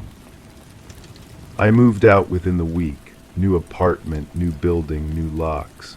But the mirror in my new bathroom started showing fingerprints within a month. Small, angled downward, always in the same pattern. I checked the walls, found fresh holes perfectly placed, professionally concealed. The vanilla smell returned, faint but persistent. The woman who answered my old landlord's emergency line told me she'd been getting calls from other tenants in other buildings. Similar complaints, similar evidence, same description of the woman with dark hair who wore clothes that didn't fit. She'd been tracking the pattern for months, trying to understand how someone could move so seamlessly between properties, how they could know exactly where to hide, how to avoid detection. I started carrying a small recorder. Not for evidence, the police had enough of that, but to document the sound of my own breathing, my own footsteps, my own voice. Because sometimes when I played back the recordings, there were other sounds underneath mine. Breathing that wasn't quite synchronized with my own, footsteps that fell just slightly off beat, the faint whisper of fabric against skin. The woman in the walls was still there, had always been there, would always be there. She wasn't just watching anymore. She was learning, adapting, becoming better at being invisible. And I was helping her by being predictable, by following routines, by believing that locks and cameras and police reports could protect me from someone who had made invisibility into an art form. I found a photograph in my desk drawer that I'd never seen before. Me sleeping, taken from an angle that suggested the camera had been inside my room. On the back, written in careful handwriting, was a single word, soon. I don't know if it was a threat or a promise. I don't know if she's planning to reveal herself or if she's planning to make me disappear the way she had. The fingerprints on my mirror now number in the dozens. Some are fresh, some are smudged, some appear to be layered over older prints. They're not random anymore, they form patterns, shapes, messages I can't quite decode. And sometimes, when the light hits the glass just right, I can see the outline of a face reflected behind my own, watching, waiting, deciding whether I'm worth keeping around or if it's time to find a new place to hide. Story 10. The old Polaroid held secrets long forgotten, memories frozen in time. Among the smiling faces and flickering candles, there lurked a mystery, a shadowy figure, a man unknown to the family, gradually drawing closer with each snapshot. Sarah Winters stumbled upon the box of memories while clearing out her mother's attic after the funeral. A simple label, Memories, adorned the cardboard box that housed faded photographs from her childhood. What should have brought comfort instead unveiled a chilling reality. In the first photo, he was a mere silhouette on the edge, barely noticeable during her 7th birthday celebration. As Sarah flipped through the images, the figure moved closer, lurking in the background, unnoticed by all but her. Concerned, she reached out to her father, who was puzzled by the mysterious presence in the photos. Detective Marcus Reed took on the case, his weathered hands handling the evidence with a mix of curiosity and skepticism. The shadowy figure's progression through the pictures raised alarm bells. No one could identify the man, and facial recognition technology failed to unmask him. But as more photos surfaced from different gatherings and years, a pattern emerged. The figure was a constant, a hidden specter haunting the family's memories. Enhanced images revealed clues: a scar, a ring, a reflection. Dental records provided the breakthrough, linking the figure to Robert Keller, a long-missing maintenance worker with a dark past. Keller's connection to the disappearances of children in the region sent shivers down Sarah's spine. Authorities uncovered buried items at Keller's former residence, tying him to the missing children. The truth behind the shadowy figure in the photos was a chilling revelation, connecting decades-old unsolved cases in a web of horror. Alone in her apartment, Sarah pondered the photos that had unraveled the hidden terrors of the past. The news of identified remains brought closure to some families, but opened old wounds for others. The shadow in the family photos had finally been exposed, his presence acknowledged after years of secrecy. As Sarah placed the photos back in the box, she knew they held more than just memories. They were a testament to the unseen dangers that lurk within the captured moments of celebration, a reminder that some shadows are best left undisturbed in the depths of time's embrace. Story 11. The real estate listing had omitted any mention of a basement. The blueprints, upon inspection, revealed no trace of it. Yet, as the family peeled back the worn carpet, a hidden door was unveiled, a door adorned with a heavy, rusted handle. It took the combined effort of three to pry it ajar. A musty breath of air greeted them, carrying with it the earthy scent of dampness. Descending steps disappeared into the darkness below. Expecting to find a storage space, they were instead met with a solitary chair beneath a swaying light bulb, and on the wall behind it, a chilling array of framed photographs depicting them.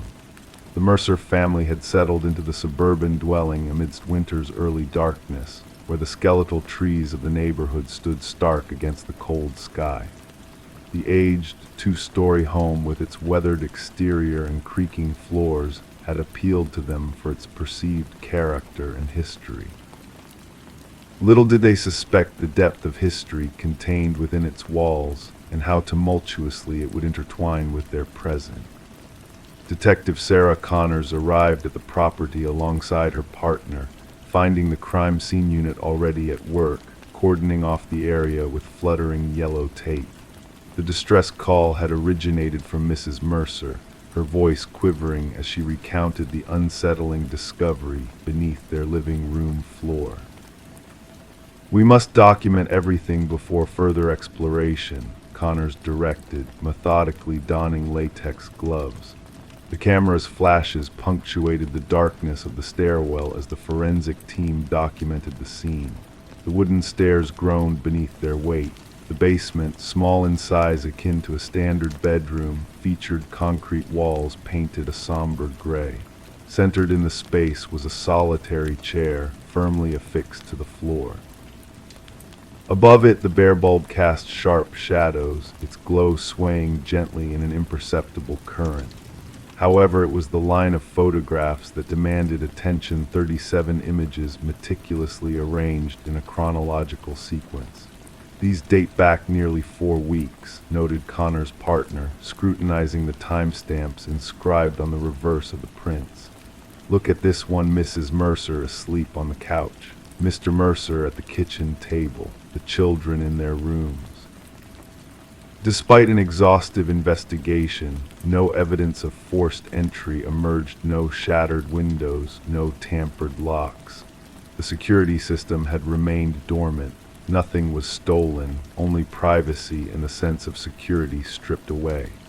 Forensic analysis revealed multiple fingerprints within the basement, predominantly belonging to prior owners of the residence. Records disclosed a pattern of frequent turnover, with 6 families selling the property within a decade, each staying for diminishing durations before parting ways. None had mentioned the existence of a basement. "We must interview every previous owner," Connors instructed, flipping through her notepad. The case took a disquieting turn as the investigators delved into the property's past. Discrepancies surfaced in the records, blueprints altered between transactions, permits submitted then retracted, inspection reports with redacted sections. A breakthrough emerged during the interrogation of the contractor who had overseen renovations 7 years prior. His complexion paled upon viewing photos of the basement. "That chamber is non-existent," he asserted, his hands trembling. "I stripped that area down to the bare foundation. There was no basement, no door. Nothing beneath the living room but soil and concrete." Extraction of data from a concealed memory card within the light fixture unveiled a trove of additional images, not solely of the Mercers but of former families, children slumbering, parents in dispute, intimate instances, mundane routines, all captured by an unauthorized presence.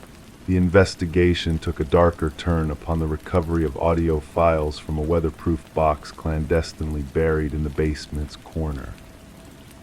Recordings of conversations held in the master bedroom, the kitchen, the living area. Despite an extensive search, no hidden microphones were located. "We must tear down every wall," Connors urged, her voice taut with urgency. "Inspect the air vents, light fixtures, electrical outlets. The individual behind this has surveilled these families for an extensive period." Concealed behind the photograph wall, investigators stumbled upon a narrow passageway leading to a compact monitoring station. A desk, a chair, a laptop linked to an array of wireless cameras, and a journal, its pages teeming with meticulous notes on each family that had inhabited the home, their routines, their schedules, their disputes, their weaknesses. The handwriting correlated with samples from the property's original builder, a man named Edward Kelvin. Reports indicated his demise during the construction phase, an assertion that grew dubious as the inquiry unfolded. No official record of his passing existed. No funeral arrangements were documented. Edward Kelvin had seemingly vanished from public records. The journal's final entries grew increasingly erratic. Phrases such as "they never looked below" and "they never perceived me" recurred. The ultimate page held a solitary sentence: "The subsequent family arrives tomorrow." Analysis of fingerprints corroborated the investigators' suspicions. Edward Kelvin had never departed from the house he had crafted. He had retreated into its concealed recesses, erecting a maze of surveillance points from which to observe the families who believed themselves solitary inhabitants. The pursuit persisted for 3 days. Kelvin was discovered curled within a crawl space between the second-floor chambers, his physique emaciated and sinewy, acclimated to traversing the narrow corridors he had fabricated within the walls. His eyes blinked against the thrust of flashlight beams, unaccustomed to direct illumination. During questioning, Kelvin spoke of the families as if they were players in his personal drama. He described monitoring them with the detached demeanor of a scientist scrutinizing specimens. He had refrained from physical contact, theft, or overt intrusion into their lives. He had merely observed, recorded, documented. "They welcomed me in," he articulated to the investigators, his tone soft and rational. "They signed the contracts. They became mine." A psychological assessment diagnosed Kelvin with severe delusions, perceiving himself as the guardian of the residents rather than an intruder. The families were transient guests in what he perceived as his eternal abode. The Mercer family never returned to the property. Like their predecessors, they abandoned their possessions, departing solely with what they could carry in suitcases. The dwelling remained vacant as the case navigated the judicial system. The trial illuminated the vast expanse of Kelvin's surveillance network, hidden chambers accessible solely through crawl spaces, surveillance points integrated into the house's framework, meticulously planned before the initial brick was laid. The house had been devised from inception as an observatory, its occupants unwitting subjects in Kelvin's obsessive documentation. Upon the jury's pronouncement, Kelvin exhibited no reaction. He had already withdrawn into the architecture of his psyche, where he could glide unseen through the passages of the house that now existed merely in memory. The property was ultimately razed, its subterranean depths excavated and filled. Nevertheless, for those who had dwelt within, the violation endured. They were haunted not by what had been extracted from them, but by what had lurked unbeknownst, watching, listening, recording their most intimate moments from within the walls they had entrusted to safeguard them. At times, in hushed interludes, they found themselves glancing upward at air vents, light fixtures, the junctures where walls met ceilings, pondering if they were genuinely solitary now, pondering if they ever had been. Story 12, The Enigmatic Intruder. She stood in front of the mirror, a veil of steam clearing to reveal her own reflection. Everything seemed ordinary, yet a subtle unease crept into her mind. Her features appeared unchanged, her attire familiar, but a disquieting sensation lingered. A flicker caught in the corner of her eye, a movement not of her own making. When she turned away, her reflection remained motionless, observing her. This was the moment that marked the beginning of Rebecca Thorne's mysterious tale. What transpired next would bewilder investigators and cast a shadow over the community for years to come. Rebecca resided in a modest apartment within a serene suburban enclave, leading a solitary existence. Known to be meticulous and reserved, she maintained a polite distance from others while remaining amicable with her neighbors. Her occupation as a data analyst for a mid-sized firm shaped her life with routines and exactitude. There was nothing in her demeanor to suggest that she would soon find herself at the heart of one of the most enigmatic criminal investigations of the era. Initially, the disturbances seemed trivial. Objects in Rebecca's abode were subtly shifted, no items missing, merely rearranged. A coffee mug placed on a different shelf, books rearranged, her toothbrush on the wrong side of the sink. She dismissed these anomalies as lapses in memory, attributing them to long hours spent poring over spreadsheets under harsh fluorescent lights, straining her vision. Detective Marion Shaw was notified when Rebecca, after enduring weeks of these peculiar incidents, finally reached out to the authorities. The initial evaluation yielded no evidence of a crime. It appeared to be a matter more suited for mental health services than police intervention. Shaw documented the complaint but relegated it to the stack of non-urgent cases. There was no tangible evidence, Shaw later recounted. No signs of forced entry, no missing possessions, just a woman plagued by a sense of unease within her own home. The pivotal moment arrived with the incident involving the bathroom mirror. During her subsequent interaction with the police, Rebecca recounted the event vividly, the unsettling sensation of her reflection moving independently, the constant feeling of being observed even in solitude. This time she presented proof, footage from a security camera she had personally installed, aimed at her front door. The video unveiled a chilling revelation that sent shivers down the spines of even the most seasoned officers. The grainy footage depicted Rebecca leaving for work in the morning, followed by an identical figure using a key to enter her apartment 20 minutes later. Forensic analysts scrutinized the recording for signs of manipulation, but found none. The intruder mirrored Rebecca's movements, attire, and even carried her distinctive leather bag. However, timestamps from her workplace security system confirmed that Rebecca had already swiped into her office building across town. "We are dealing with a doppelganger scenario," Detective Shaw informed her superior. "Someone who has meticulously studied Ms. Thorne and can replicate her with uncanny precision." The investigation escalated as fingerprints throughout the apartment matched solely with Rebecca's, and no foreign DNA was detected. Neighbors reported nothing amiss, only witnessing Rebecca's routine comings and goings. Mrs. Keller, a neighbor, mentioned a peculiar encounter with Rebecca one evening when her greeting was met with silence, an anomaly she found noteworthy but not alarming. Rebecca commenced documenting the disturbances, noting an increase in minor alterations within her dwelling. Food vanished from her refrigerator, unremembered meals appeared. Her computer displayed searches she did not conduct, and unsettlingly her phone contained selfies that resembled her yet were taken without her recollection.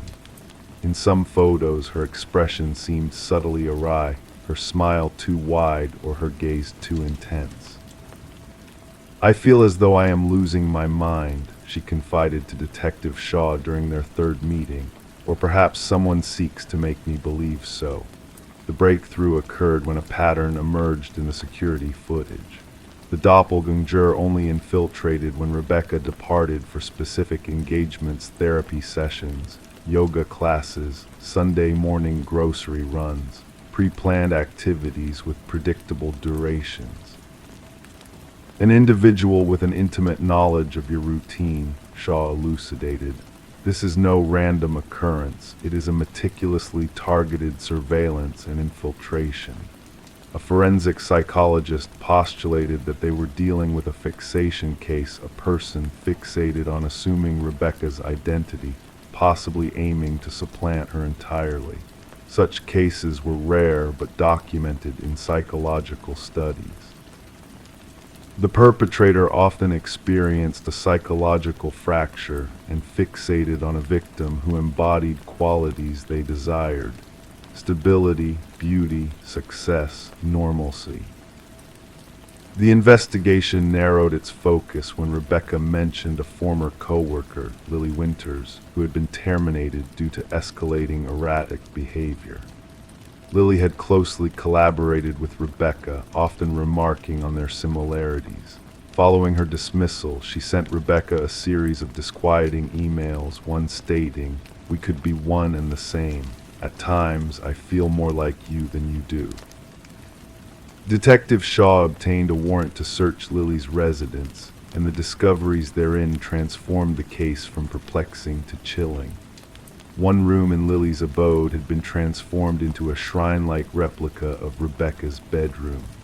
The walls were plastered with photographs, numerous images of Rebecca entering her apartment, shopping, socializing, all captured unbeknownst to her.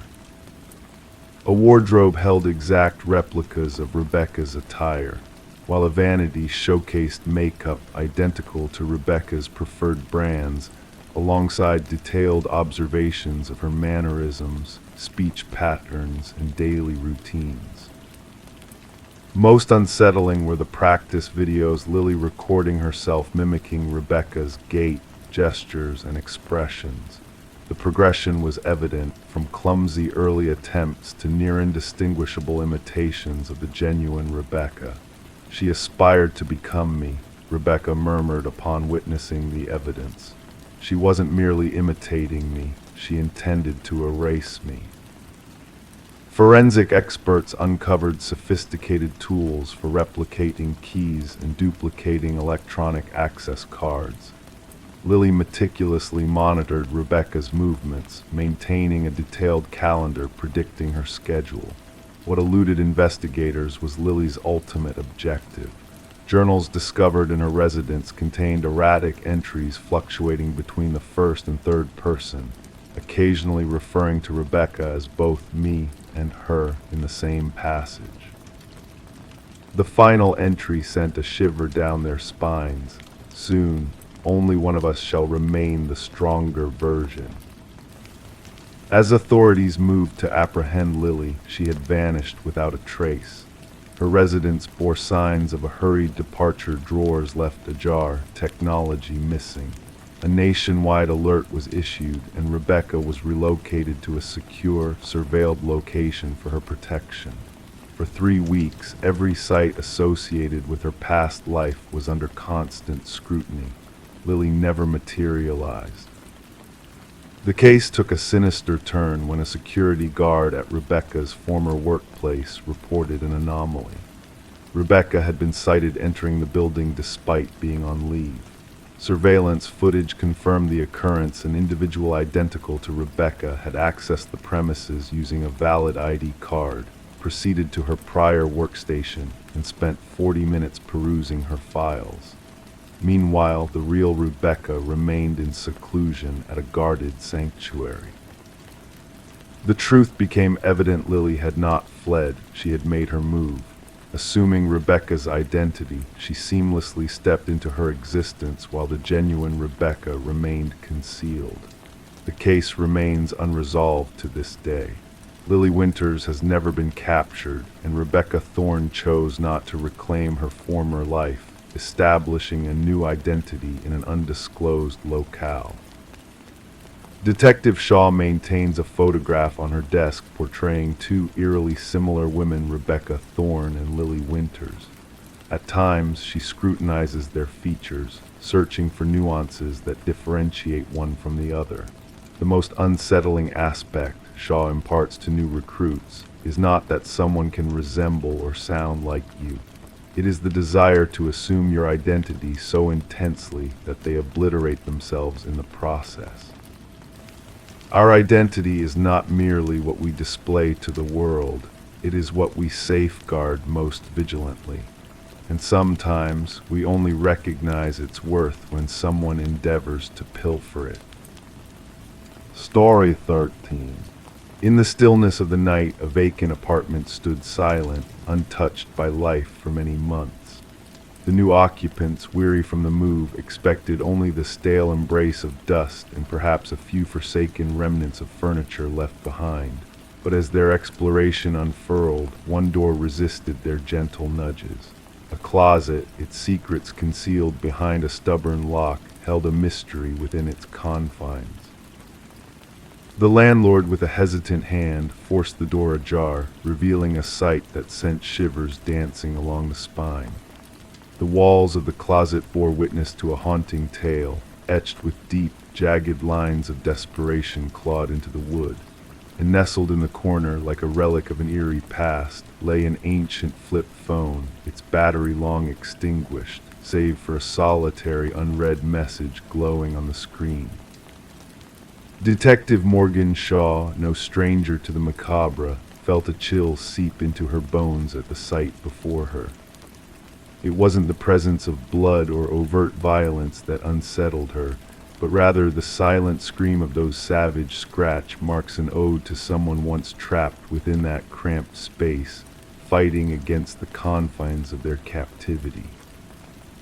"We need forensics here, and fetch me the records of the previous tenants," she instructed her partner, Officer Reed, who diligently documented the haunting etchings on the closet walls. The message on the phone, stark in its simplicity, whispered an ominous truth: "I know what you did." The landlord, a man with anxious eyes and perpetually moist palms, nervously divulged that the former tenant had vanished without a trace, abandoning unpaid rent in their wake. A young woman kept to herself, left abruptly about 6 months past, he murmured, his gaze skirting away from the closet, a place he dared not linger upon. Forensic examination uncovered a chilling revelation: traces of blood embedded within the scratches, most belonging to a single individual presumed to be the missing tenant, Emma Caldwell, a woman of 28 years who had been reported absent from her workplace after inexplicably vanishing. Yet amidst the familiar DNA, 2 samples stirred unease, one unidentifiable, the other belonging to a man declared deceased 2 years prior. "This defies logic," Shaw pondered, her gaze fixed upon the perplexing findings. Derek Mercer, a convict from yesteryears purportedly deceased in a vehicular mishap, now left his genetic imprint upon the walls of the closet. Emma's abode painted a portrait of interrupted existence: unopened mail, a solitary unwashed mug, a bed meticulously arranged. Her phone records hinted at a narrative of dwindling connections, the regular calls to her sister abruptly ceasing. replaced by a flurry of unknown numbers in the days preceding her disappearance. The sister mentioned a mysterious boyfriend, Reed relayed, his voice tinged with intrigue. No name given, just descriptions of intensity and privacy. Surveillance footage captured the silhouette of a man, concealed beneath a baseball cap, trailing Emma into her residence under the cover of night. A breakthrough emerged as forensics unveiled partial fingerprints on the closet's inner doorknob, a match to Derek Mercer. He staged his demise, Shaw concluded, the pieces of the sinister puzzle slotting into place. The enigma deepened as the unknown DNA sample unveiled a connection to another missing woman, Lynette Porter, who had vanished without a trace years prior, her visage hauntingly familiar to those who had glimpsed her near Emma's dwelling. A trail of breadcrumbs led the investigators to a secluded property belonging to Mercer's kin, where a grim discovery awaited them. Behind the imposing doors of a cellar lay Lynette Porter, emaciated and tormented, a living specter of the horrors endured by Emma in her claustrophobic prison. "He made me witness," Lynette murmured, her gaze vacant, recounting the torment inflicted upon her. Journals chronicling Mercer's fixation on dominance, photographs mirroring the likeness of his victims, and damning videos capturing Emma's harrowing confinement painted a portrait of a malevolent architect of suffering. The manhunt for Mercer spanned counties, a shadow of dread trailing his every step. Psychologists delved into the abyss of his psyche, unearthing a darkness that reveled not in death, but in the slow erosion of hope within confined spaces.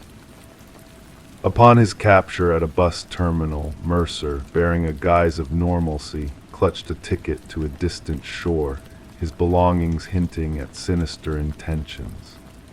During interrogation, his demeanor remained eerily composed, his words weaving a web of deceit and delusion. The trial unfurled the elaborate tapestry of deceit spun by Mercer, a master manipulator who had orchestrated his disappearance and reign of terror with calculated precision.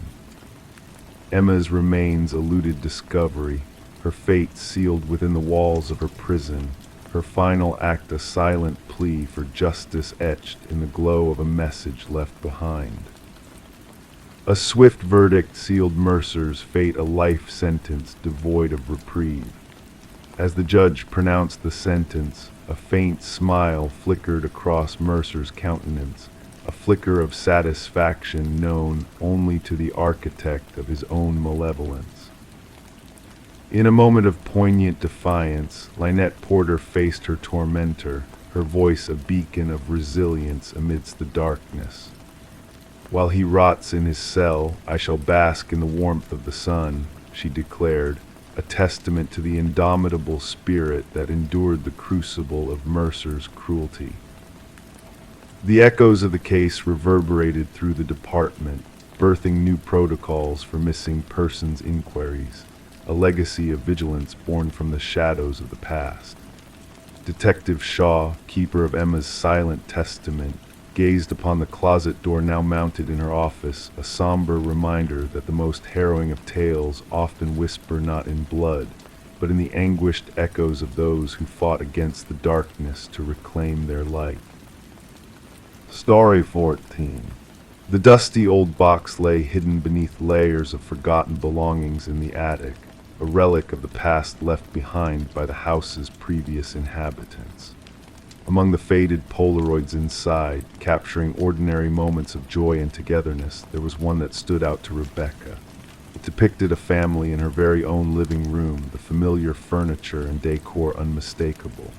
But this family was not hers, and in the background stood a shadowy figure, barely visible, watching from the hallway. A chill ran down Rebecca's spine as she examined the eerie photograph, her fingers trembling, causing the edges to quiver. Descending the creaking wooden stairs, the house felt oppressive, suffocating even. Placing the photo on the kitchen counter under the harsh glare of fluorescent light, she couldn't deny the uncanny resemblance between her home and the strangers captured in the image. Seeking answers, Detective Morgan, a weathered investigator with piercing eyes, took an interest in the mysterious photograph, hoping to uncover its secrets. As the investigation unfolded, a pattern of disappearances emerged. Families had come and gone from the house, leaving no trace behind. The Sutherlands, the latest missing family, had resided there for only a year before vanishing into thin air. Forensic analysis of the photo hinted at a sinister presence lurking in the shadows, a tall male figure with an unsettling stillness about him. Each family's fate seemed tied to this enigmatic figure, their lives intertwined in a web of mystery and dread. Delving into the history of the house, Detective Morgan uncovered a dark past. The original architect had vanished, replaced by Samuel Whitfield, a man with a haunting resemblance to the figure in the photograph. Whitfield's own demise in a construction accident raised more questions than answers, leading the investigation to a chilling discovery beneath the basement floor. Beneath layers of concrete, the missing families were found, preserved in a macabre tableau of horror. Alongside their remains were cameras and journals, documenting their lives in meticulous detail. The revelation sent shivers down Rebecca's spine, forcing her to abandon the house under police protection, haunted by the knowledge of what lay hidden within its walls. The mystery only deepened as a hidden crawlspace in the attic revealed a sinister secret, the stalker's lair, complete with a journal detailing Rebecca's every move. The final entry, ominously recent, hinted at a darker purpose lurking in the shadows. The sense of being watched never left Rebecca, even in the safety of a hotel room. The house, now a crime scene, held its secrets close, its dark history refusing to be fully unveiled. Samuel Whitfield's true fate remained a mystery, his presence a lingering specter in the minds of investigators. The chilling truth that emerged was that the man in the photograph was not the only watcher, and those who sought to uncover the house's dark past found themselves under a malevolent gaze. As night fell over the empty house, whispers of new families and unseen watchers lingered in the air, a reminder that some secrets are best left undisturbed, hidden in the shadows of forgotten memories. And as the investigation continued, the truth remained elusive, a ghostly presence haunting those who dared to uncover the mysteries of the house on the hill. Story 15, the gentle current whispered secrets that morning, the water shimmering like a mirror reflecting the sky above. The fisherman's boat glided effortlessly, almost lulled to sleep by the tranquil scene. It was then, in the hushed embrace of the river, that he noticed something out of place, a solitary suitcase bobbing near the shore, its presence a whisper of mystery in the stillness. At first the fisherman dismissed it as a forgotten relic, perhaps discarded by careless hands. But as he drew closer, a pungent odor tainted the crisp air, an odor that spoke of decay and tragedy.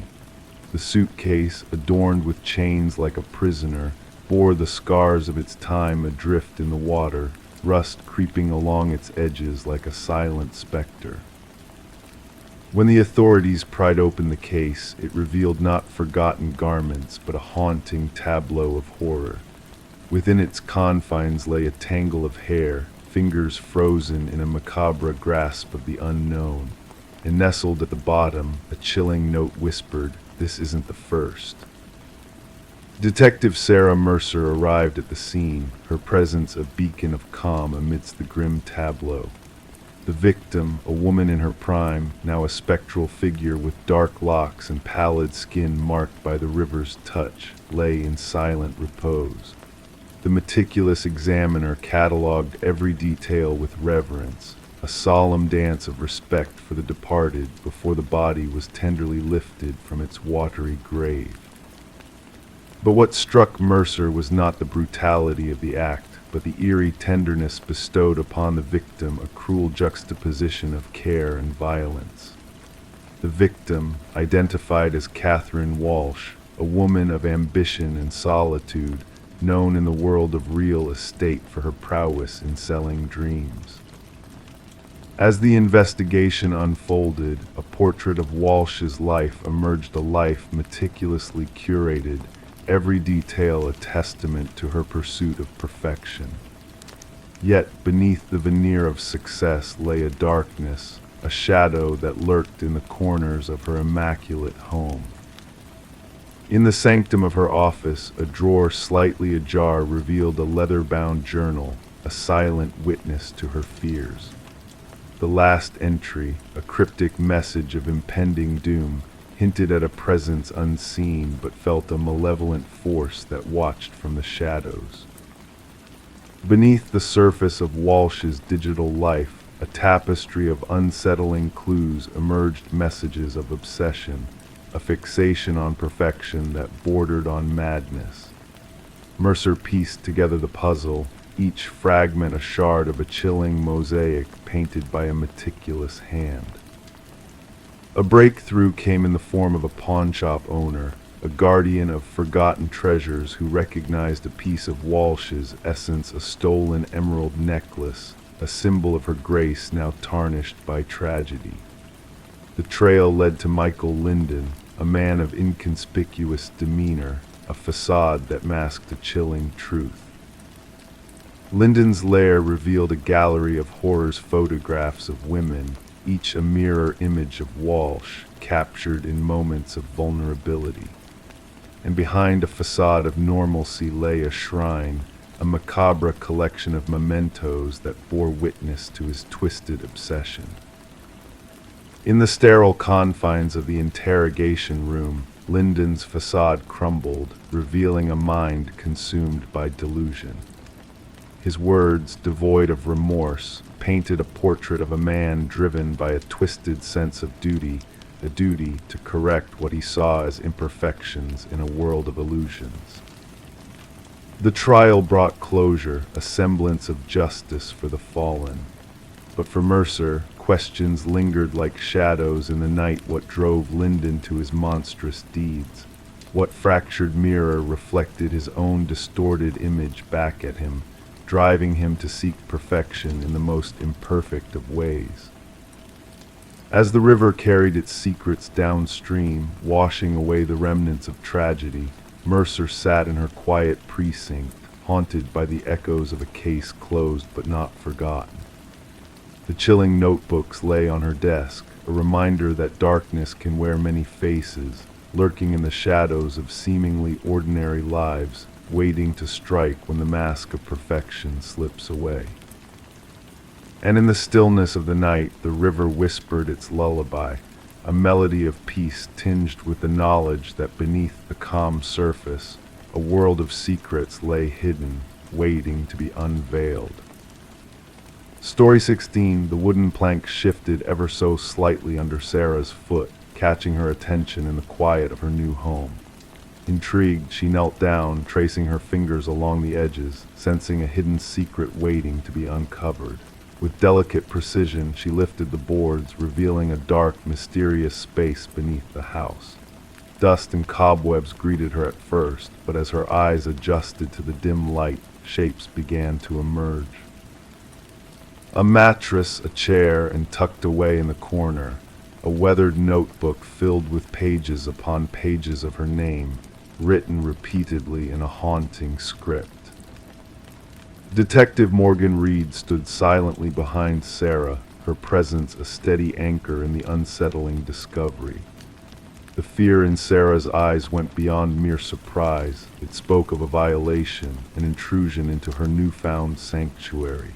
"Don't disturb anything." Detective Reed's voice was calm yet commanding as she switched on her flashlight, casting light into the hidden chamber. The walls were adorned with photographs, capturing moments of Sarah's life unbeknownst to her, a chilling shrine of obsession hidden beneath her very feet. Sarah had purchased the cottage from the estate of Walter Green, an elderly man who passed away leaving no known kin behind. The property had sat vacant for months, its secrets lying dormant until Sarah's arrival. The real estate listing had painted a picture of charm and potential, omitting any mention of the sinister past lurking beneath the floorboards. "I never met him, the previous owner." Sarah's voice was barely a whisper. The neighbors spoke of his reclusive nature. The basement was supposed to be sealed off long ago. That's what they told me. The arrival of crime scene investigators echoed through the house, their equipment clattering against the wooden floors as they documented every detail, retrieving the mattress, chair, and notebook from the hidden chamber. Forensic analysis revealed a web of fingerprints belonging solely to Walter Green, painting a picture of meticulous surveillance spanning years. The realization dawned upon investigators that Walter had been watching Sarah long before she set foot in the cottage. He had woven himself into the fabric of her life, a shadow she never knew existed. The fixation was escalating, the department psychologist explained during a briefing. From fantasy to reality, the hidden room was a stage set for something more sinister. Detective Reed's inquiry led her to a former co-worker of Walter's, who unraveled a thread of unsettling revelations about Walter's obsession with Sarah. A key found in Walter's untouched locker led to a storage unit, a chilling replica of Sarah's past life, meticulously recreated by a man consumed by delusion. A mannequin with Sarah's likeness sat at the desk, a calendar marked with a foreboding date, all pointing towards a twisted fantasy that Walter had harbored until his sudden demise. Walter's troubled past came to light, revealing a history of obsession and delusion that had lain dormant until Sarah unwittingly triggered his fixation. The cold truth unfolded in the form of crime scene photos spread across a table, a stark reminder of how fragile safety can be, how easily one can become a target of unseen dangers. Sarah made the difficult decision to part ways with the house, a sanctuary tainted by Walter's sinister presence. As she stood in the empty living room during the final walkthrough, she pondered the chilling what-ifs that could have unfolded if not for that fateful moment of discovery. The case closed with Walter's death, labeled as stalking with intent to abduct, a grim testament to the darkness that had lingered beneath the floorboards. Sarah relocated, guarded, and vigilant, while Detective Reed kept a watchful eye from afar, a silent guardian against the shadows of the past. The cottage found new owners, unaware of the secrets buried beneath its floors. The hidden chamber was sealed, the echoes of the past silenced. Life moved on, but for those privy to the truth, the story of the room beneath the floor remained a haunting reminder of the dangers that lurk unseen, of the monsters that remain elusive, and the victims who narrowly escape their grasp. Story 17. The old house had sat silent for years, a silent witness to the passage of time. Whispers among the neighbors spoke of a young woman who had vanished, leaving behind an empty space that seemed to echo with her absence. When the new tenants crossed the threshold, they were met with a peculiar sight, the bedroom door stubbornly locked from within, as if guarding its secrets. With a creak and a groan, they forced it open, unveiling a room frozen in time. The air hung heavy with neglect, the scent of dust mingling with something more elusive. The bed neatly made, the mirror polished to a gleam, and on the desk a solitary candle stood vigil, its wax a ghostly reminder of past flames now extinguished. Amidst this tableau, a notebook lay open, its pages whispering of a story long forgotten. Detective Morgan, a seeker of truths, delved into the notebook's depths as forensic experts combed the room for hidden truths. The elegant script within belonged to Elise Winters, a young soul adrift in the mists of time, her words a silent plea from beyond the veil. Elise, aged 26, a shadow in the night, her words etched in ink that seemed to shimmer with an otherworldly light. I know he's watching me tonight, her final entry revealed, a haunting echo of fear and defiance. Detective Morgan closed the book, the weight of Elise's words heavy in the stillness of the room. The landlord lingered in the doorway, a specter of unease clinging to his features. We checked every corner, his voice trembled, a threadbare cloak of reassurance. Elise, a paralegal entwined in the machinations of power and deceit, her disappearance shrouded in shadows of intrigue. The room, a silent witness to her final moments, held no answers, only questions that danced on the edge of perception. The candle's flame flickered, casting shadows that seemed to whisper of hidden truths waiting to be unveiled. Forensic experts like modern-day alchemists unraveled the threads of mystery woven into the room's very fabric. Hidden beneath the surface, a secret lay dormant, waiting to be unearthed. A floorboard loose and forgotten revealed a treasure trove, a key to unlock the past, a gateway to revelations yet unseen. The key led to a vault of secrets, a Pandora's box of deceit and betrayal.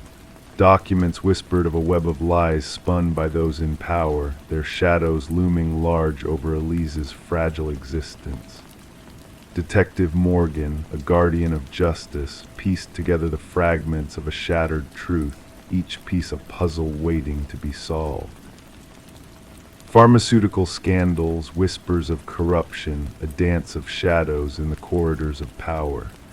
Elise's voice, a beacon in the darkness, her words a damning indictment of those who would hide behind veils of deception.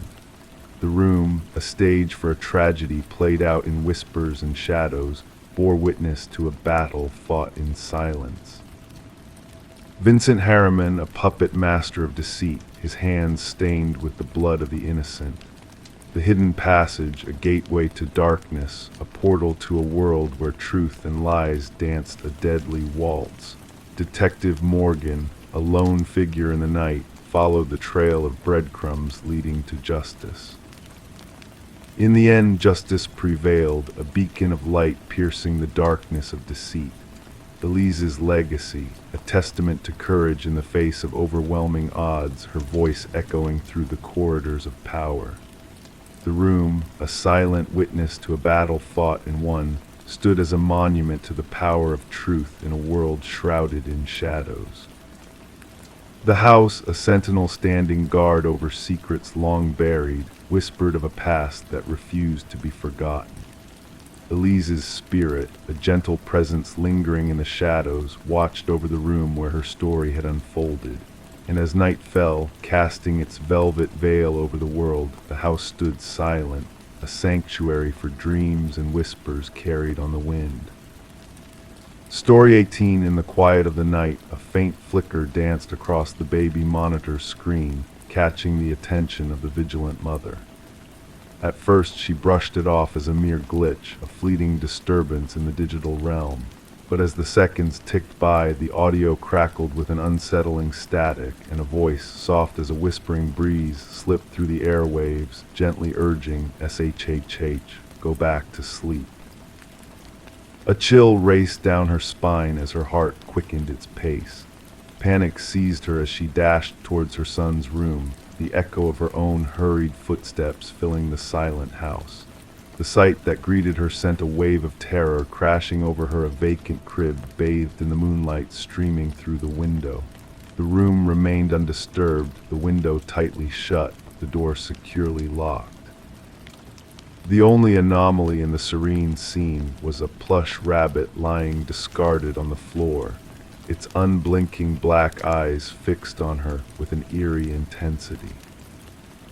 Rebecca's scream pierced the night, tearing through the stillness until her voice grew hoarse and raw.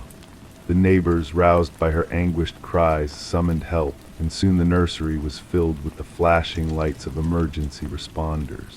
They found her huddled on the floor, clutching the stuffed rabbit to her chest, lost in a world of disbelief and fear.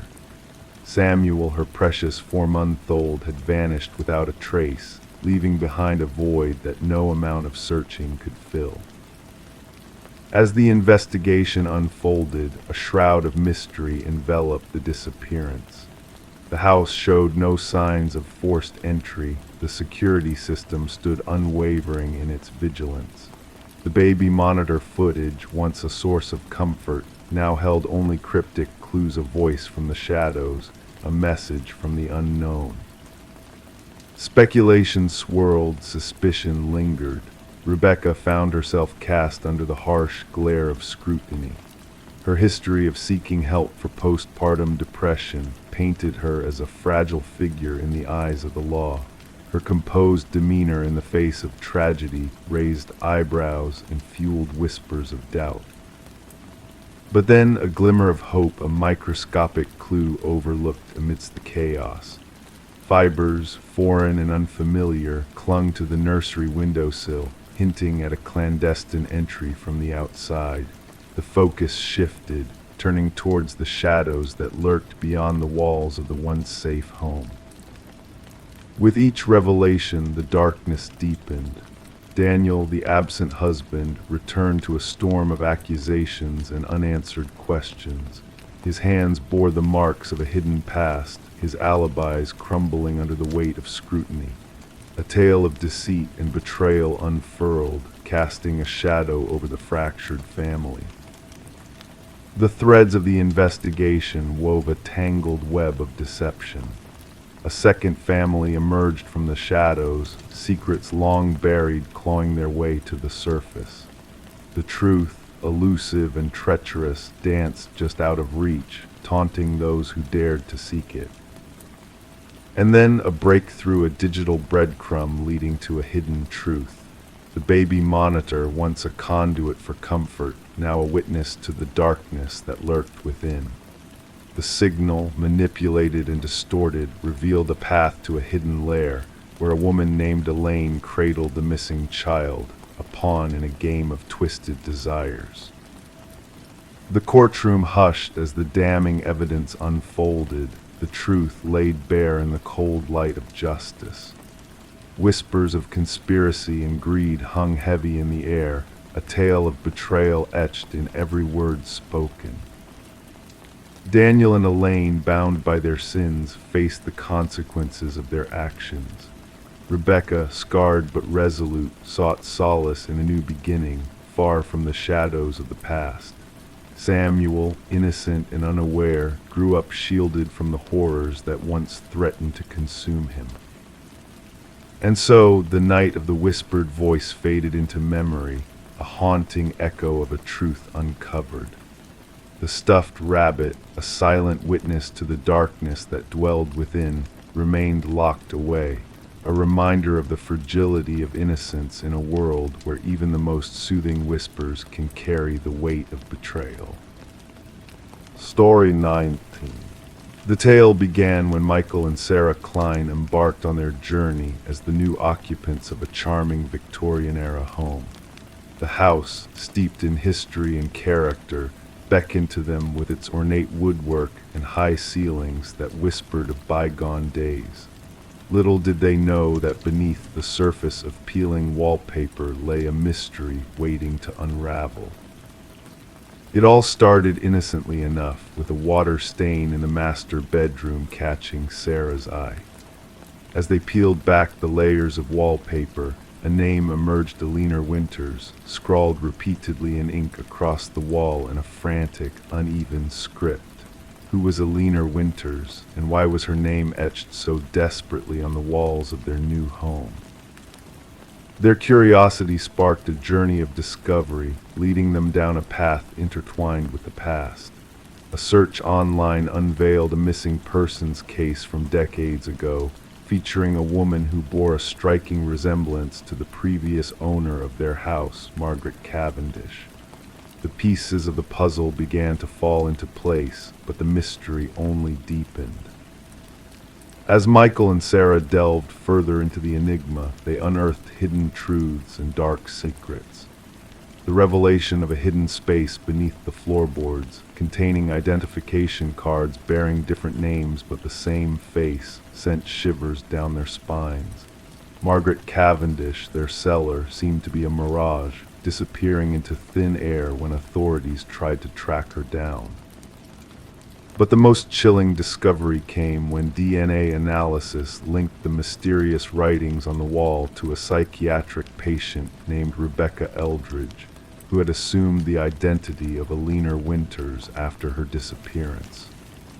Rebecca's fractured mind had woven a complex web of identities, blurring the lines between reality and illusion. The investigation took a haunting turn as forensic teams excavated the backyard, uncovering the remains of Alina Winters buried beneath the surface. Rebecca, masquerading as Margaret Cavendish, was eventually apprehended, her fractured psyche unraveling to reveal the truth behind the decades-old mystery. The names on the wall, once a cryptic enigma, now stood as a testament to a fractured mind's attempt to hold onto reality amidst a tangled web of deceit and guilt. For Alina's family, justice came belatedly, while Michael and Sarah's dream home transformed into a haunting relic, forever etched in the annals of true crime lore as the house where the walls whispered of murder in the stillness of the night. Story 20. The worn envelope exuded an air of antiquity, its edges tinged with the gentle hue of age, yet the stamp bore the crispness of recent dispatch just a few days prior. With deliberate care, the detective unfurled its contents. Within lay a solitary sheet of paper, its message imprinted in a hurried, jagged script. "I am sorry for what I did." The paper felt clammy to the touch, carrying with it a faint scent of iron that lingered in the air. It was then that the detective's gaze fell upon the reddish smear adorning the lower edge, a telltale sign that this was no ordinary correspondence. Detective Sarah Morgan, with a practiced precision, secured the letter in an evidence bag, her gloved fingers skimming its surface.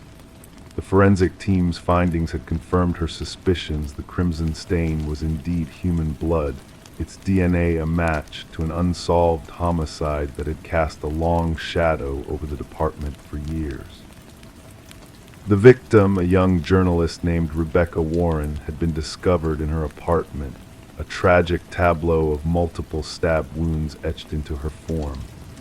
Her laptop gone, her notes strewn haphazardly across the floor, hinting at a connection between the attack and the story she had been pursuing.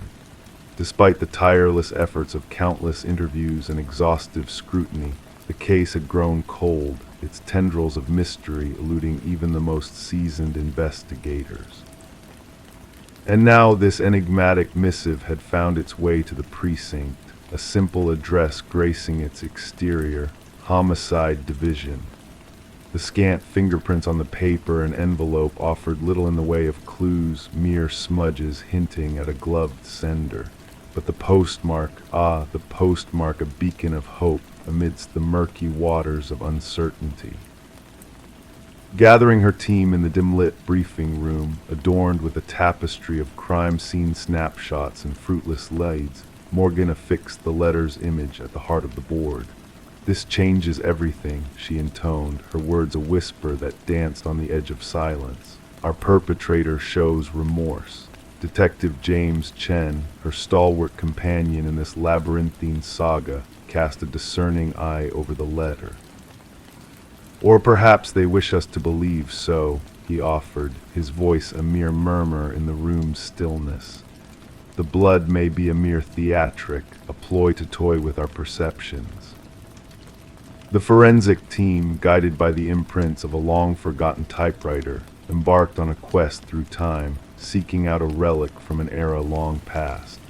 The search led them to antique shops and collectors, their inquiries a testament to the persistence that fueled their pursuit of truth.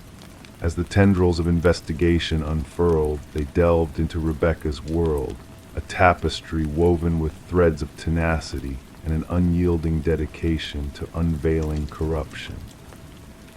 Her latest expose had delved into the shadows, enveloping a wealthy family entwined with the tapestries of local politics. The demise of the family patriarch had birthed a tempest of discord, with siblings locked in a bitter dance of accusations and recriminations. Interviews with Rebecca's partner, Michael Barnes, unveiled a shift in demeanor, subtle tremors beneath a veneer of composure. She spoke of a shadow trailing her, he confessed, his words a hesitant admission. I dismissed it as paranoia, a byproduct of her relentless pursuit. I should have heeded her warnings. While the detectives pursued this new light, a second letter materialized, its contents a haunting echo of the first. The same typewriter, the same blood, now carrying a weightier confession. She unearthed truths about the family, about the legacy, about the patriarch's demise. It was never meant to escalate to such depths. The trail led the investigators to the opulent confines of the deceased patriarch's estate, where they confronted the eldest son, Richard, a figure ensconced in a trove of antiquities, including a trove of vintage typewriters. His explanations rang hollow, rehearsed whispers that failed to mask the truth lurking beneath the surface. And it was in the microscopic fibers adorning the envelopes, fibers that bore the imprint of custom, stationery exclusive to the family's youngest scion, Elena, that the key to the mystery lay. A warrant unveiled a hidden chamber within Richard's abode, a chamber brimming with relics of obsession newspaper clippings, surveillance snapshots, and a vintage typewriter that mirrored the one used for the letters. The blood analysis, a damning revelation, linked the crimson stains to Rebecca's essence, sealing the fates of those ensnared in the web of deception. But what lurked beneath the surface was a nexus unimagined, a clandestine alliance between Richard and Michael, a pact forged in shadows and sealed in blood. Bank records laid bare a trail of transactions, a damning testament to the depths of duplicity that had festered in the shadows. Michael's confession, a shattered whisper of regret, unveiled a pact gone awry, a bid to silence the truth that spiraled into a maelstrom of violence. And it was Elena, harboring a clandestine recording, who cast the final die, her evidence a damning symphony of treachery. As the trial unfurled, Richard clung to a facade of innocence, a tapestry of denial woven with threads of deceit. But the jury, swayed by the weight of evidence, rendered its verdict a verdict that sealed Richard's fate. And as he was led away, the specter of justice looming large, Detective Morgan sought out Rebecca's kin, her gaze a beacon of solace amidst the courtroom's tumult. The blood-stained letters, artifacts of a bygone era of deception, found their resting place in the precinct's evidence vault, a testament to the fragile web of lies that crumbled beneath the weight of truth. The case of Rebecca Warren, a saga etched in the annals of investigative lore, stood as a reminder that even the most meticulously crafted facades crumble in the face of remorse, a silent witness to the dance of shadows that lurk within the human heart. And as the night unfurled its tapestry of dreams, the echoes of justice whispered their lullaby, a soothing balm for the restless soul seeking solace amidst the enigma of the night. Story 21. In the stillness of the night, a mysterious package arrived, nestled within a plain envelope devoid of any return address. Within its confines rested a single brass key, its surface weathered by the passage of time. The homeowner, Sarah, gazed at the key with a sense of unease, a feeling of familiarity tugging at the corners of her mind. As Sarah attempted the key in the locks of her home, a peculiar sense of foreboding settled over her. Each lock remained unmoved, refusing to yield to the touch of the brass key. It was clear it did not belong to her. Perplexed, she placed the key on the coffee table, and in that moment the silence was shattered by the solemn chime of the old grandfather clock in the hallway, a clock long silenced by the hands of time. Sarah, unnerved by this inexplicable occurrence, sought the guidance of the authorities. What had begun as a mere curiosity soon unfurled into a harrowing tale that would grip the quiet suburban neighborhood in fear and disbelief. The responding officer at first brushed off Sarah's concerns as mere happenstance, a key mistakenly sent, he suggested. But Sarah's intuition whispered of darker truths, a sense of wrongness that refused to be ignored. Reluctantly, the officer took the key as evidence, unaware of the Pandora's box he had unwittingly opened. Detective Robert Harmon, a seasoned investigator with a keen eye for the hidden depths of seemingly mundane incidents, found himself drawn into the enigma of the brass key. It sat upon his desk, an unassuming object that held within it a web of secrets waiting to be unraveled. Background checks on Sarah revealed a life of quiet normalcy, no hint of criminality, no shadow of suspicion. Yet the key's presence defied logic, a puzzle piece out of place in the serene tableau of Sarah's existence. Forensic examinations yielded scant clues, no fingerprints save for Sarah's own, no trace of the sender within the confines of the envelope. The key, a standard Schlage, bore the marks of age and wear, hinting at a history shrouded in mystery. A breakthrough emerged when Detective Harmon delved into the department's database, the key's unique pattern leading him down a path long forgotten. A cold case, its tendrils stretching back 7 years, whispered of blood-stained secrets and unsolved mysteries. The key, a silent witness to unspeakable horrors, unlocked a door to a past best left undisturbed. A storage unit, a trove of darkness, harbored the remnants of lives lost and forgotten. The key's significance, once a riddle, now a chilling revelation. Sarah's world crumbled as the investigation unfurled, shadows of the past looming ever closer. New locks adorned her doors, a security system standing guard against an unseen threat. The question echoed in her mind, why her? Why now?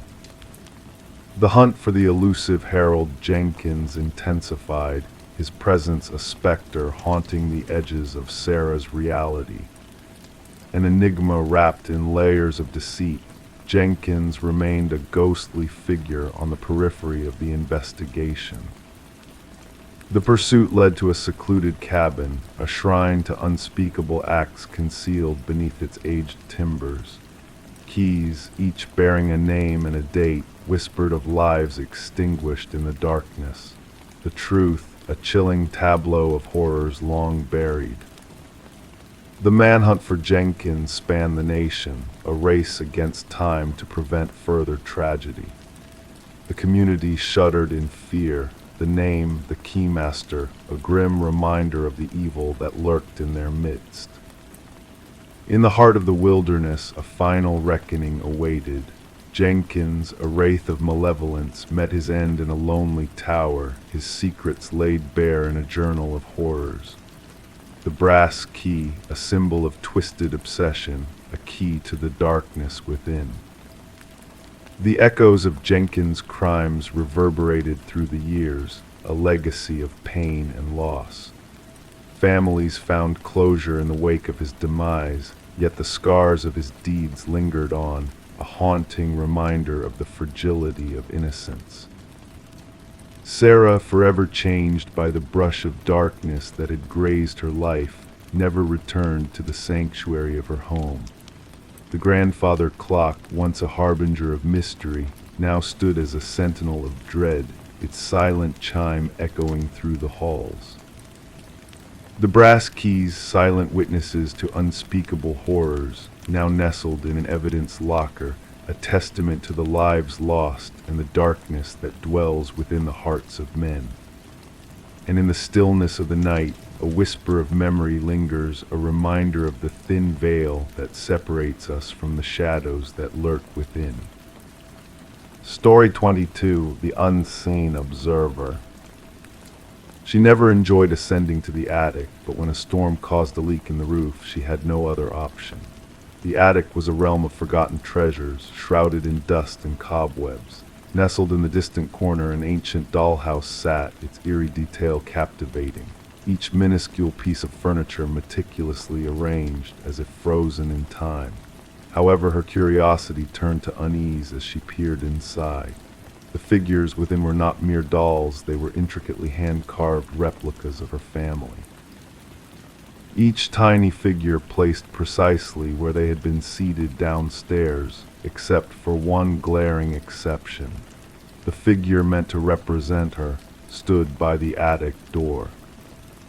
Rebecca Morgan tentatively traced her finger along the dollhouse's roof, sensing the slight groove where the tiny wooden figure stood. A chill raced through her veins, unrelated to the frigid draft whispering through the rafters.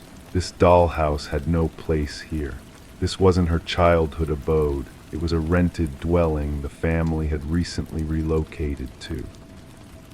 The tale commenced with Rebecca's frantic call to law enforcement. Officers arrived at the suburban abode to find a family in distress, huddled in the living room, adamantly refusing to return upstairs. Detective Sarah Harmon, the lead investigator, initially brushed off their fears as a possible prank or the product of an imaginative family acclimating to a new environment. The meticulous detail was what struck me, Detective Harmon would later muse during interviews. Each miniature figurine captured a unique aspect of every family member: the father's receding hairline, the teenage son's hoodie, even the small birthmark on the mother's hand. The investigation took a sharp turn when forensic teams unearthed fingerprints on the dollhouse that did not match any family member. Even more unsettling were the microscopic cameras discreetly embedded in the eyes of each miniature figure, all linked to a sophisticated surveillance system concealed beneath the dollhouse itself. Examination of the Morgan family's movements in the days leading up to the discovery revealed a disquieting pattern. The positions of the figures in the dollhouse mirrored not just their locations on that fateful evening, but replicated exact postures from various days prior, hinting that someone had been clandestinely observing them long enough to decipher their routines. We soon realized this was no ordinary stalking case, elucidated Detective Harmon. The perpetrator exhibited a level of fixation seldom seen in criminal psychology. The probe unveiled a concealed entrance to the basement, discreetly tucked behind a false wall in the pantry. Within, investigators stumbled upon a makeshift living quarters, replete with signs that someone had been dwelling there even before the Morgans moved in. Discarded food wrappers, empty water bottles, and a sleeping bag hinted at the presence of an intruder living beneath the family for weeks. What confounded investigators most was the absence of forced entry. Property records divulged that the house had sat unoccupied for nearly a year prior to the family's arrival. The previous owners, an elderly couple, had both passed away within a short span. Their son had managed the estate sale and subsequent rental of the property. Conversations with neighbors yielded scarce insights. Most had failed to notice anything amiss, save for one elderly lady who sporadically glimpsed lights in the house during its vacancy. I assumed it was the real estate folks showing the property, she recounted to investigators. Never once did it occur to me that someone might be residing there without permission. The breakthrough emerged through digital forensics. Analysis of the surveillance system linked to the miniature cameras unveiled that the data was being transmitted to an external server. The The IP address led investigators to a modest apartment across town. Inside, they encountered walls plastered with photographs of the Morgan family and former occupants of the house. Detailed journal entries chronicled the daily routines of each family member with disturbing accuracy. The most harrowing revelation was a workshop housing numerous partly constructed dollhouses, each representing distinct homes in the vicinity. The apartment belonged to Martin Wells, the son of the previous homeowners. His financial records indicated mounting debt following his parents' demise. Instead of selling the property outright, he fashioned the covert living space, remaining there while collecting rent from unknowing tenants.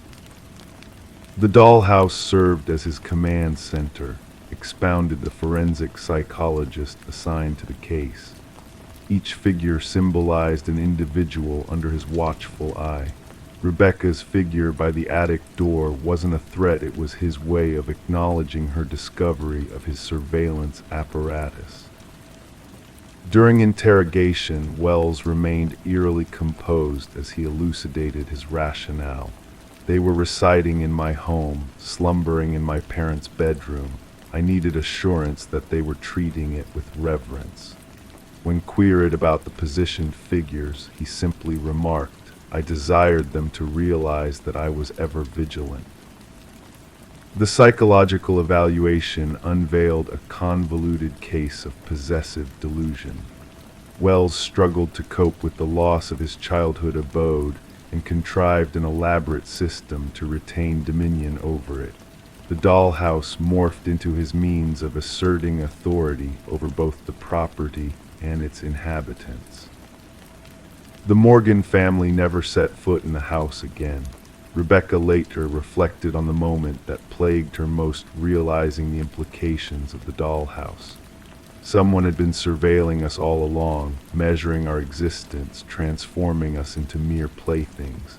The true terror wasn't the dollhouse itself. It was comprehending that in his eyes, we were merely puppets to be manipulated and observed.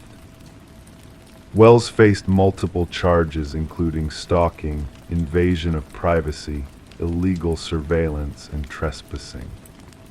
The case spurred a reevaluation of real estate disclosure laws concerning deaths on properties and the obligation of agents to ensure homes are properly vacated before new occupants move in. During sentencing, the judge underscored the egregious violation the Morgan family had endured. You didn't only invade their domicile, you invaded their sense of security and autonomy. You witnessed their most intimate moments and replicated them for your gratification. What particularly unsettles criminologists about this case is how long Wells might have persisted unnoticed had Rebecca not stumbled upon the dollhouse.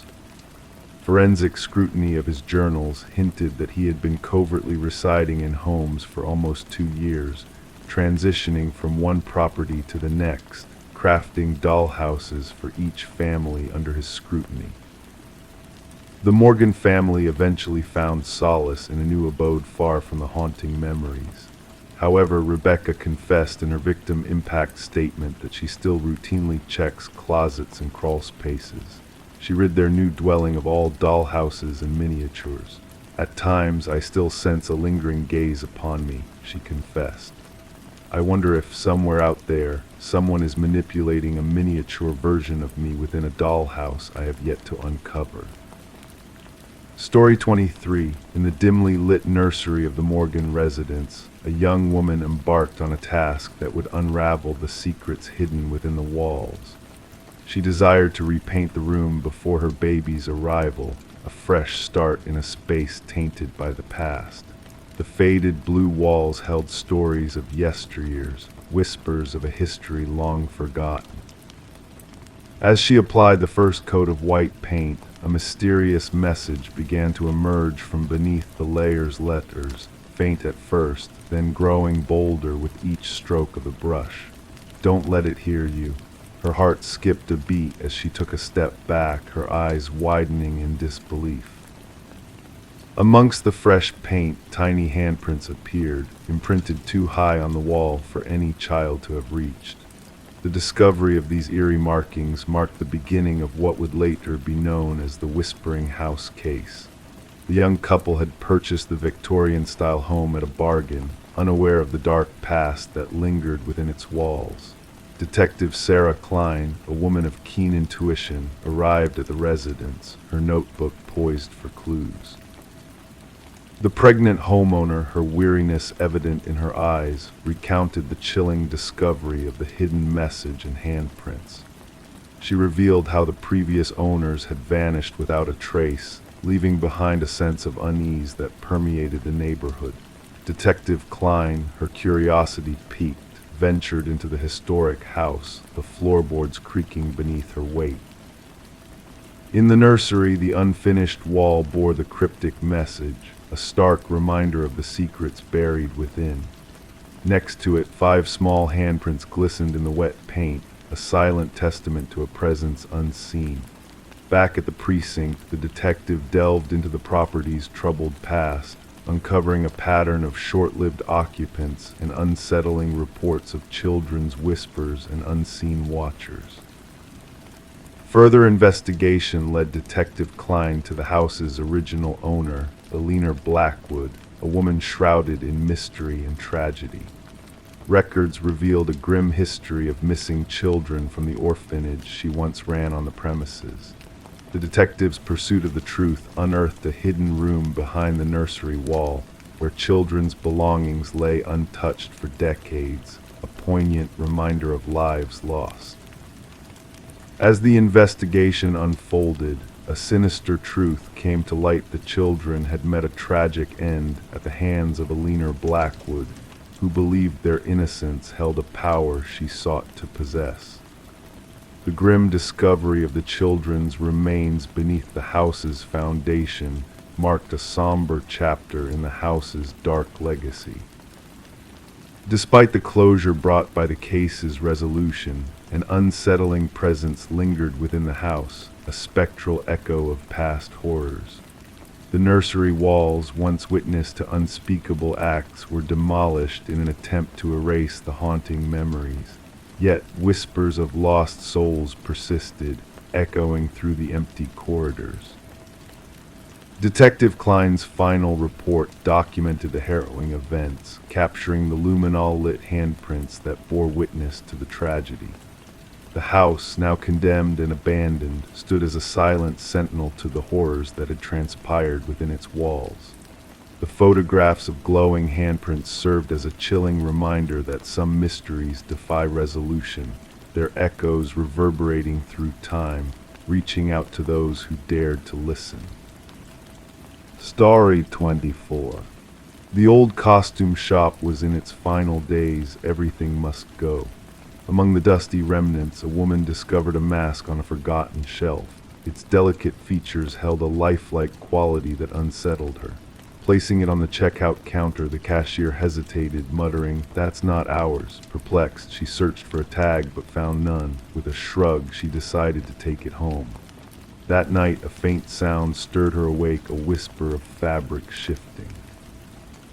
The mask was no longer resting on her dresser where she had left it. Instead, it sat ominously on her nightstand, its gaze fixed upon her. The woman known as Catherine Reed was later found by her concerned neighbor. The front door was slightly ajar, allowing the morning light to spill into the dim interior. Expecting to return a borrowed book, the neighbor stumbled upon a scene that would baffle investigators for years to come. Catherine lay lifeless on her bedroom floor, the mask mysteriously absent. Detective Morgan arrived at the scene as forensics meticulously documented every detail. The rhythmic clicks of the shutters provided an eerie soundtrack to the somber affair. No signs of forced entry, an officer remarked, jotting down observations. The detective, her gaze sharp, absorbed the room's nuances. A half-open drawer, a lipstick-stained water glass on the nightstand, seemingly mundane elements amidst the tragedy of a woman forever stilled. The medical examiner, with a solemn expression, noted, "Initial inspection reveals no apparent cause of death. No visible wounds, no signs of struggle." Gesturing towards Catherine's frozen expression, he added, "Yet terror is etched into her features." The detective knelt closer, murmuring. Something terrified her into stillness. Catherine had led a quiet life as an art appraiser, renowned for her keen eye for authenticity. Colleagues praised her meticulousness, her ability to spot even the subtlest of forgeries. She could detect a fake a mile away, her boss recounted during questioning. The detective pondered whether this gift had unwittingly led to her tragic end. Surveillance footage from the costume shop revealed a puzzling encounter. The cashier's confusion over the mask was evident. He beckoned the owner, who adamantly denied any knowledge of it. Although the audio was indistinct, lip readers later confirmed the owner's words. "We never stocked anything like that." The detective visited the now empty shop, where the owner nervously disclosed, "The mask appeared during our clearance sale. Its origin remains a mystery. It was never part of our inventory." Under further scrutiny, he reluctantly admitted, such occurrences followed acquisitions from a collector's estate sale, a collector whose demise was shrouded in the bizarre. A breakthrough emerged when forensics uncovered microscopic fibers embedded in Catherine's fingertips. She was grasping at something, the lab technician explained, pointing out the peculiar fibers. "Not your typical synthetic material, a blend of human hair and an unidentified organic substance absent from any database." The investigation unveiled a series of similar deaths spanning decades, each victim acquiring an enigmatic mask before meeting their demise, their faces etched in eternal horror. Each case remained a haunting enigma, unsolved and inexplicable. A retired detective once involved in a parallel investigation agreed to share insights. In a dimly lit room, he slid a weathered file across the table, hands trembling. Inside each mask, beneath the lining, we found inscriptions, ancient symbols. A scholar suggested a link to a ritual involving the transference of souls. An unexpected breakthrough surfaced with the discovery of a hidden journal in Catherine's apartment, concealed behind a loose panel. Her final entry detailed sensations of being watched, an unsettling presence lurking within her home. She chronicled her research into the mask's origins following the cashier's peculiar reaction, connecting it to a chain of enigmatic deaths. "The mask moves," her frantic scrawl revealed. "It watches me as I slumber. Inside, I found markings matching those of unsolved cases. The collector perished in the same manner, each mask claiming a life before seeking a new host. The entity, when the mask reaches one who comprehends its true nature, requires a fresh vessel." The detective pieced together the puzzle, the enigmatic fibers, Catherine's investigations, the pattern of deaths mirroring her fate. The medical examiner ultimately attributed her demise to cardiac arrest induced by Sheert. What could evoke such dread to halt a heart in its tracks? The case took a chilling turn when surveillance footage from a nearby residence captured a figure exiting Catherine's abode in the darkness, sporting a familiar mask. The figure moved with Catherine's distinct gait, yet appeared distorted, mechanical, as if mimicking her movements in an ill-fitting guise. Despite an alert for the missing mask, it remained elusive until reports surfaced 6 months later of a peculiar mask surfacing across the country in a vintage emporium. Upon the investigators' arrival, it had already changed hands, the buyer's identity unrecorded. The case lingers unresolved. The detective safeguards Catherine's journal in her desk, a testament to a reality too bizarre for official accounts. Sometimes, in the dead of night, she startles awake, sensing a spectral gaze upon her. She secures her abode, warding off unsettling thoughts of the mask destined to seek out another who perceives its true essence, a vessel awaiting occupancy, perpetuating a centuries-old cycle that endures. The mask bides its time, anticipating its next encounter, And when that moment arrives, another soul will awaken to the subtle stirrings in the shadows, discovering it has inched closer while they slumbered, its vacant eyes fixated upon them, hungering for the essence behind their gaze. Story 25, the hotel appeared worn, a relic of another era where guests passed through quickly, seeking only a night's rest. With a peculiar glance, the clerk handed her the key, his words a cryptic warning lingering in the air. "Just avoid the last door on the left," he murmured, his voice laced with mystery. Intrigue tugged at her, a thread she couldn't resist pulling. That night, navigating the shadowy corridor, she halted before the ominous door.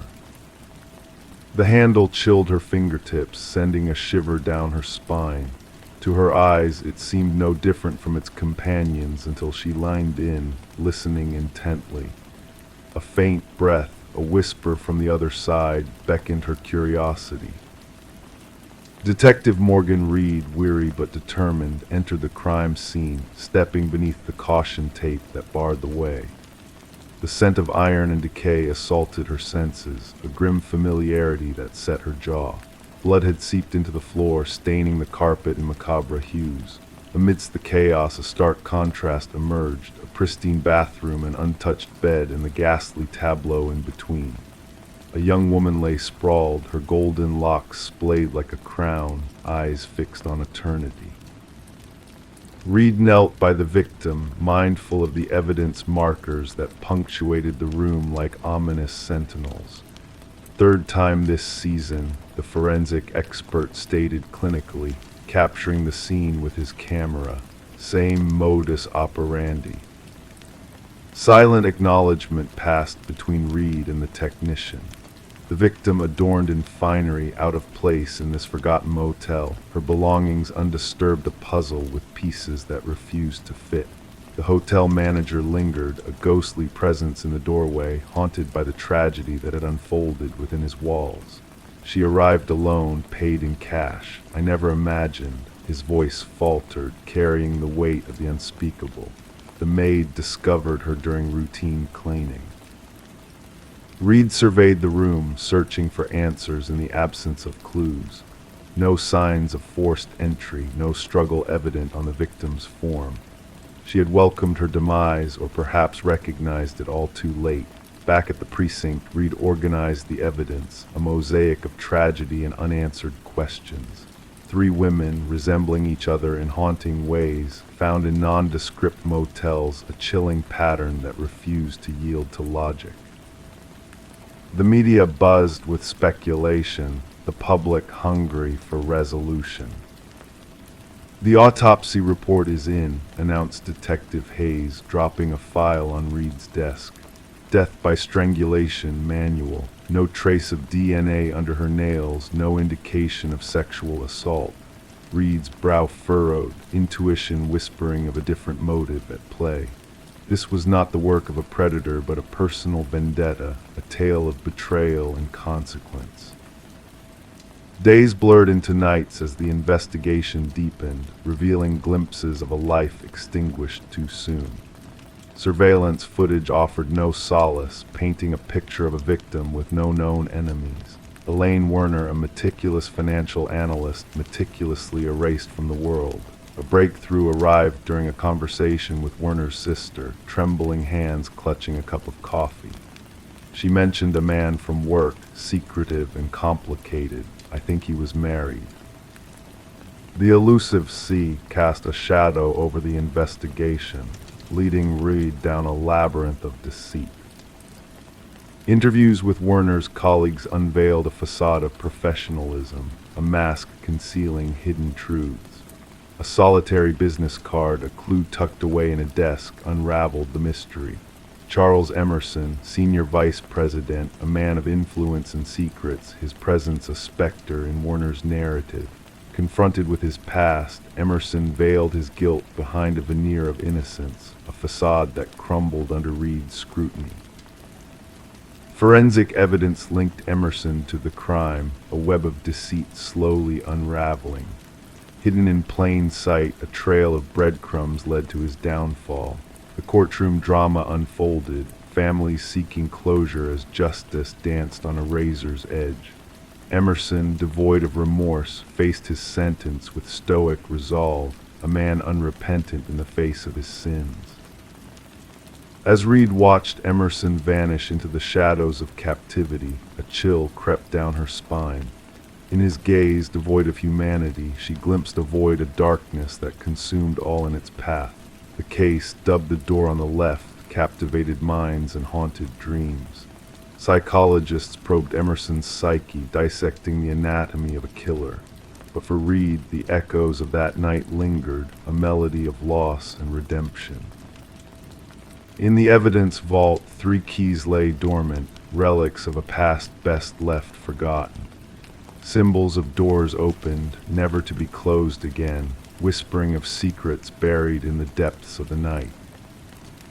Story 26. The aged apartment held secrets within its walls, pipes groaning, floorboards whispering tales of past inhabitants.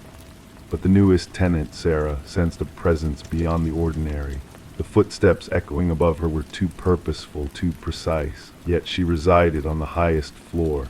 One night courage stirred within her and she tapped the ceiling with a broomstick. The sound ceased, silence enveloped her. Then a single knock reverberated from inside the ceiling. Sarah kept the knocking incident to herself, attributing it to the building's settling or perhaps a small creature in the attic. Despite the nightly footsteps persisting, she adapted, increasing her TV's volume, donning headphones to bed, anything to drown out the rhythmic footfalls traversing her ceiling in the shadows. Detective Morris was drawn into the apartment's enigma when a maintenance worker stumbled upon a concealed crawlspace during repairs. Removing a portion of drywall to mend a leak outside Sarah's unit, the worker uncovered an uncharted passageway. Illuminated by a flashlight, the passage unveiled a makeshift living area, discarded wrappers, empty bottles, a tainted blanket, and a worn notebook. Alarmed, the building superintendent alerted the authorities. Detective Morris and his partner, Detective Rivera, arrived to find the worker pale and trembling. Someone dwelt within the walls, he repeated. Someone watched. The notebook chronicled detailed observations of Sarah, her routines, guests, meals, entertainment preferences, bathing times, and sleep patterns. The handwriting, once orderly, descended into chaos, symbols adorning the margins. The subject disregards my signals, the final entry lamented. She defies me. No one defies me. Forensic teams explored the crawlspace, uncovering fingerprints unmatched in any database. They revealed an intricate network of passages interwoven within the building's walls and ceilings, some ancient by structural assessment. Branching into 5 apartments, the passages culminated in observation points, tiny apertures camouflaged as fixtures or minor damages solely within Sarah's dwelling. Interviews with current residents yielded no anomalies beyond typical apartment clamor. Conversely, former tenants shared unsettling encounters. 3 predecessors of Sarah described feeling watched or hearing inexplicable movements, prompting one to vacate after a fortnight. Fear of sounding paranoid had stifled their reports. A breakthrough emerged when forensics detected minute blood spatter in a crawlspace.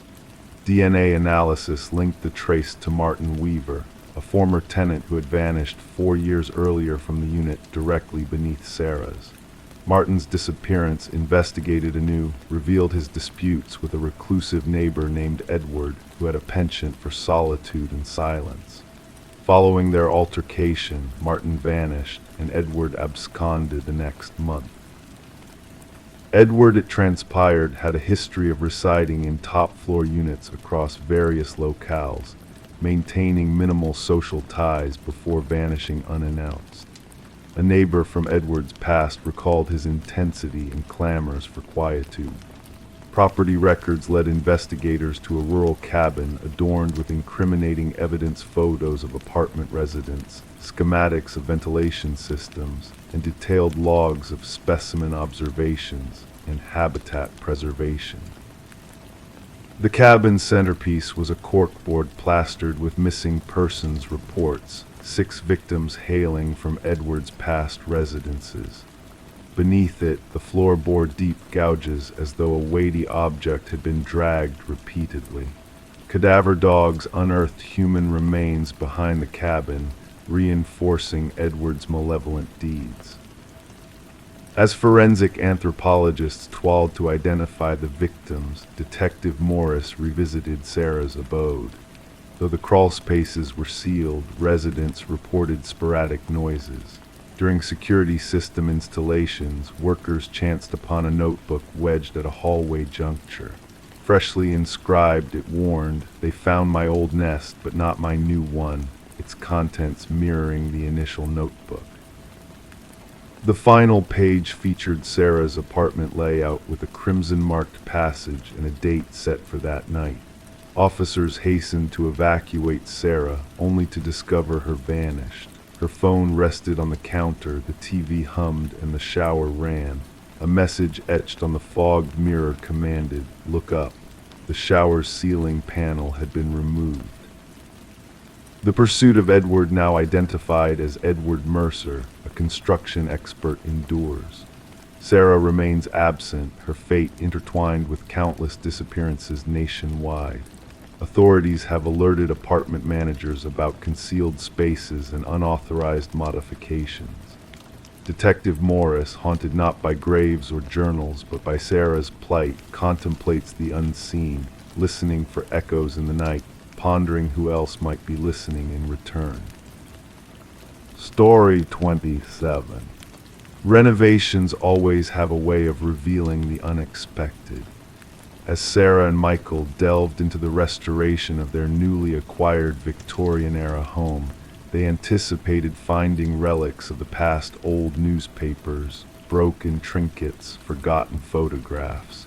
But nothing could have prepared them for the cryptic discovery hidden beneath the floorboards. Nestled snugly beneath the worn wood lay a letter, its delicate folds whispering secrets of a bygone era. The paper, yellowed with time, bore a message that sent shivers down their spines: "Don't trust the one who knocked." Before they could process the eerie warning, 3 sharp knocks reverberated through the silent house, casting an ominous spell over the unsuspecting couple. Seeking answers and solace, Detective Alina Reed stepped into the scene, her presence a beacon of authority in the midst of uncertainty. With the floorboards peeled back to expose the darkness below, Reed's seasoned hands delicately plucked the note from its hiding place, mindful of preserving any potential clues it held. The couple's inadvertent touch had tainted the evidence, a contamination that could not be undone. As Reed delved deeper into the enigma, the tangled threads of the house's history unraveled before her eyes. Once owned by the reclusive Hargrove family, the dwelling harbored a labyrinth of untold secrets and buried truths. The passing of Margaret Hargrove, the last inhabitant, had cast a shadow of mystery over the property, leaving behind a legacy of unanswered questions. Forensic analysis painted a portrait of the past, dating the note back 2 decades. The handwriting bore the weight of fear and urgency, hinting at a tale of clandestine dread that had long been concealed within the walls of the house. Reed's investigation led her down a winding path of interviews and archival research, unearthing fragments of a past marked by whispers of a malevolent presence. Franklin Hargrove, once a beloved figure in the community, had harbored a dark secret, a debt owed to a ruthless collector known as Victor Mercer. As Reed pieced together the fragments of the past, a chilling narrative emerged, shedding light on a tragic tale of betrayal and retribution that had lain dormant for years. Margaret's sister, a frail remnant of the past, offered cryptic revelations that pierced through the veil of time. The specter of the collector, with his ominous 3 knocks, haunted Margaret in her final days, driving her to the brink of madness as she grappled with the shadows of her husband's sins. With each revelation, the darkness that cloaked the house grew more palpable, its walls echoing with the silent screams of the past. The excavation of the crawlspace unearthed a grim truth, a skeleton, its fractured skull bearing witness to a violent end that had long been forgotten by the world. Victor Mercer, the elusive collector, had met his demise at the hands of Franklin Hargrove, his body entombed beneath the very foundation he had sought to claim. Justice, though delayed, had finally prevailed, bringing closure to a chapter of darkness that had haunted the house for decades. As the curtains of the past were drawn back, Sarah and Michael made the agonizing decision to part ways with the house, its history too heavy a burden to bear. The once grand estate now stood silent and abandoned, a specter of its former glory, its halls echoing with the whispers of the restless dead. And so the house remained a silent sentinel, its secrets buried deep within its time-worn walls. Local lore whispered of ghostly echoes that reverberated through the empty corridors in the dead of night, a haunting reminder of the darkness that lurked within. The note, a chilling relic of the past, now resided in the confines of evidence storage, its cryptic message a testament to the enduring mysteries that lingered in the shadows. Detective Reed, in her final report, mused on the enigmatic nature of the case, a reminder that some truths are destined to remain veiled in obscurity, their whispers carried on the winds of time.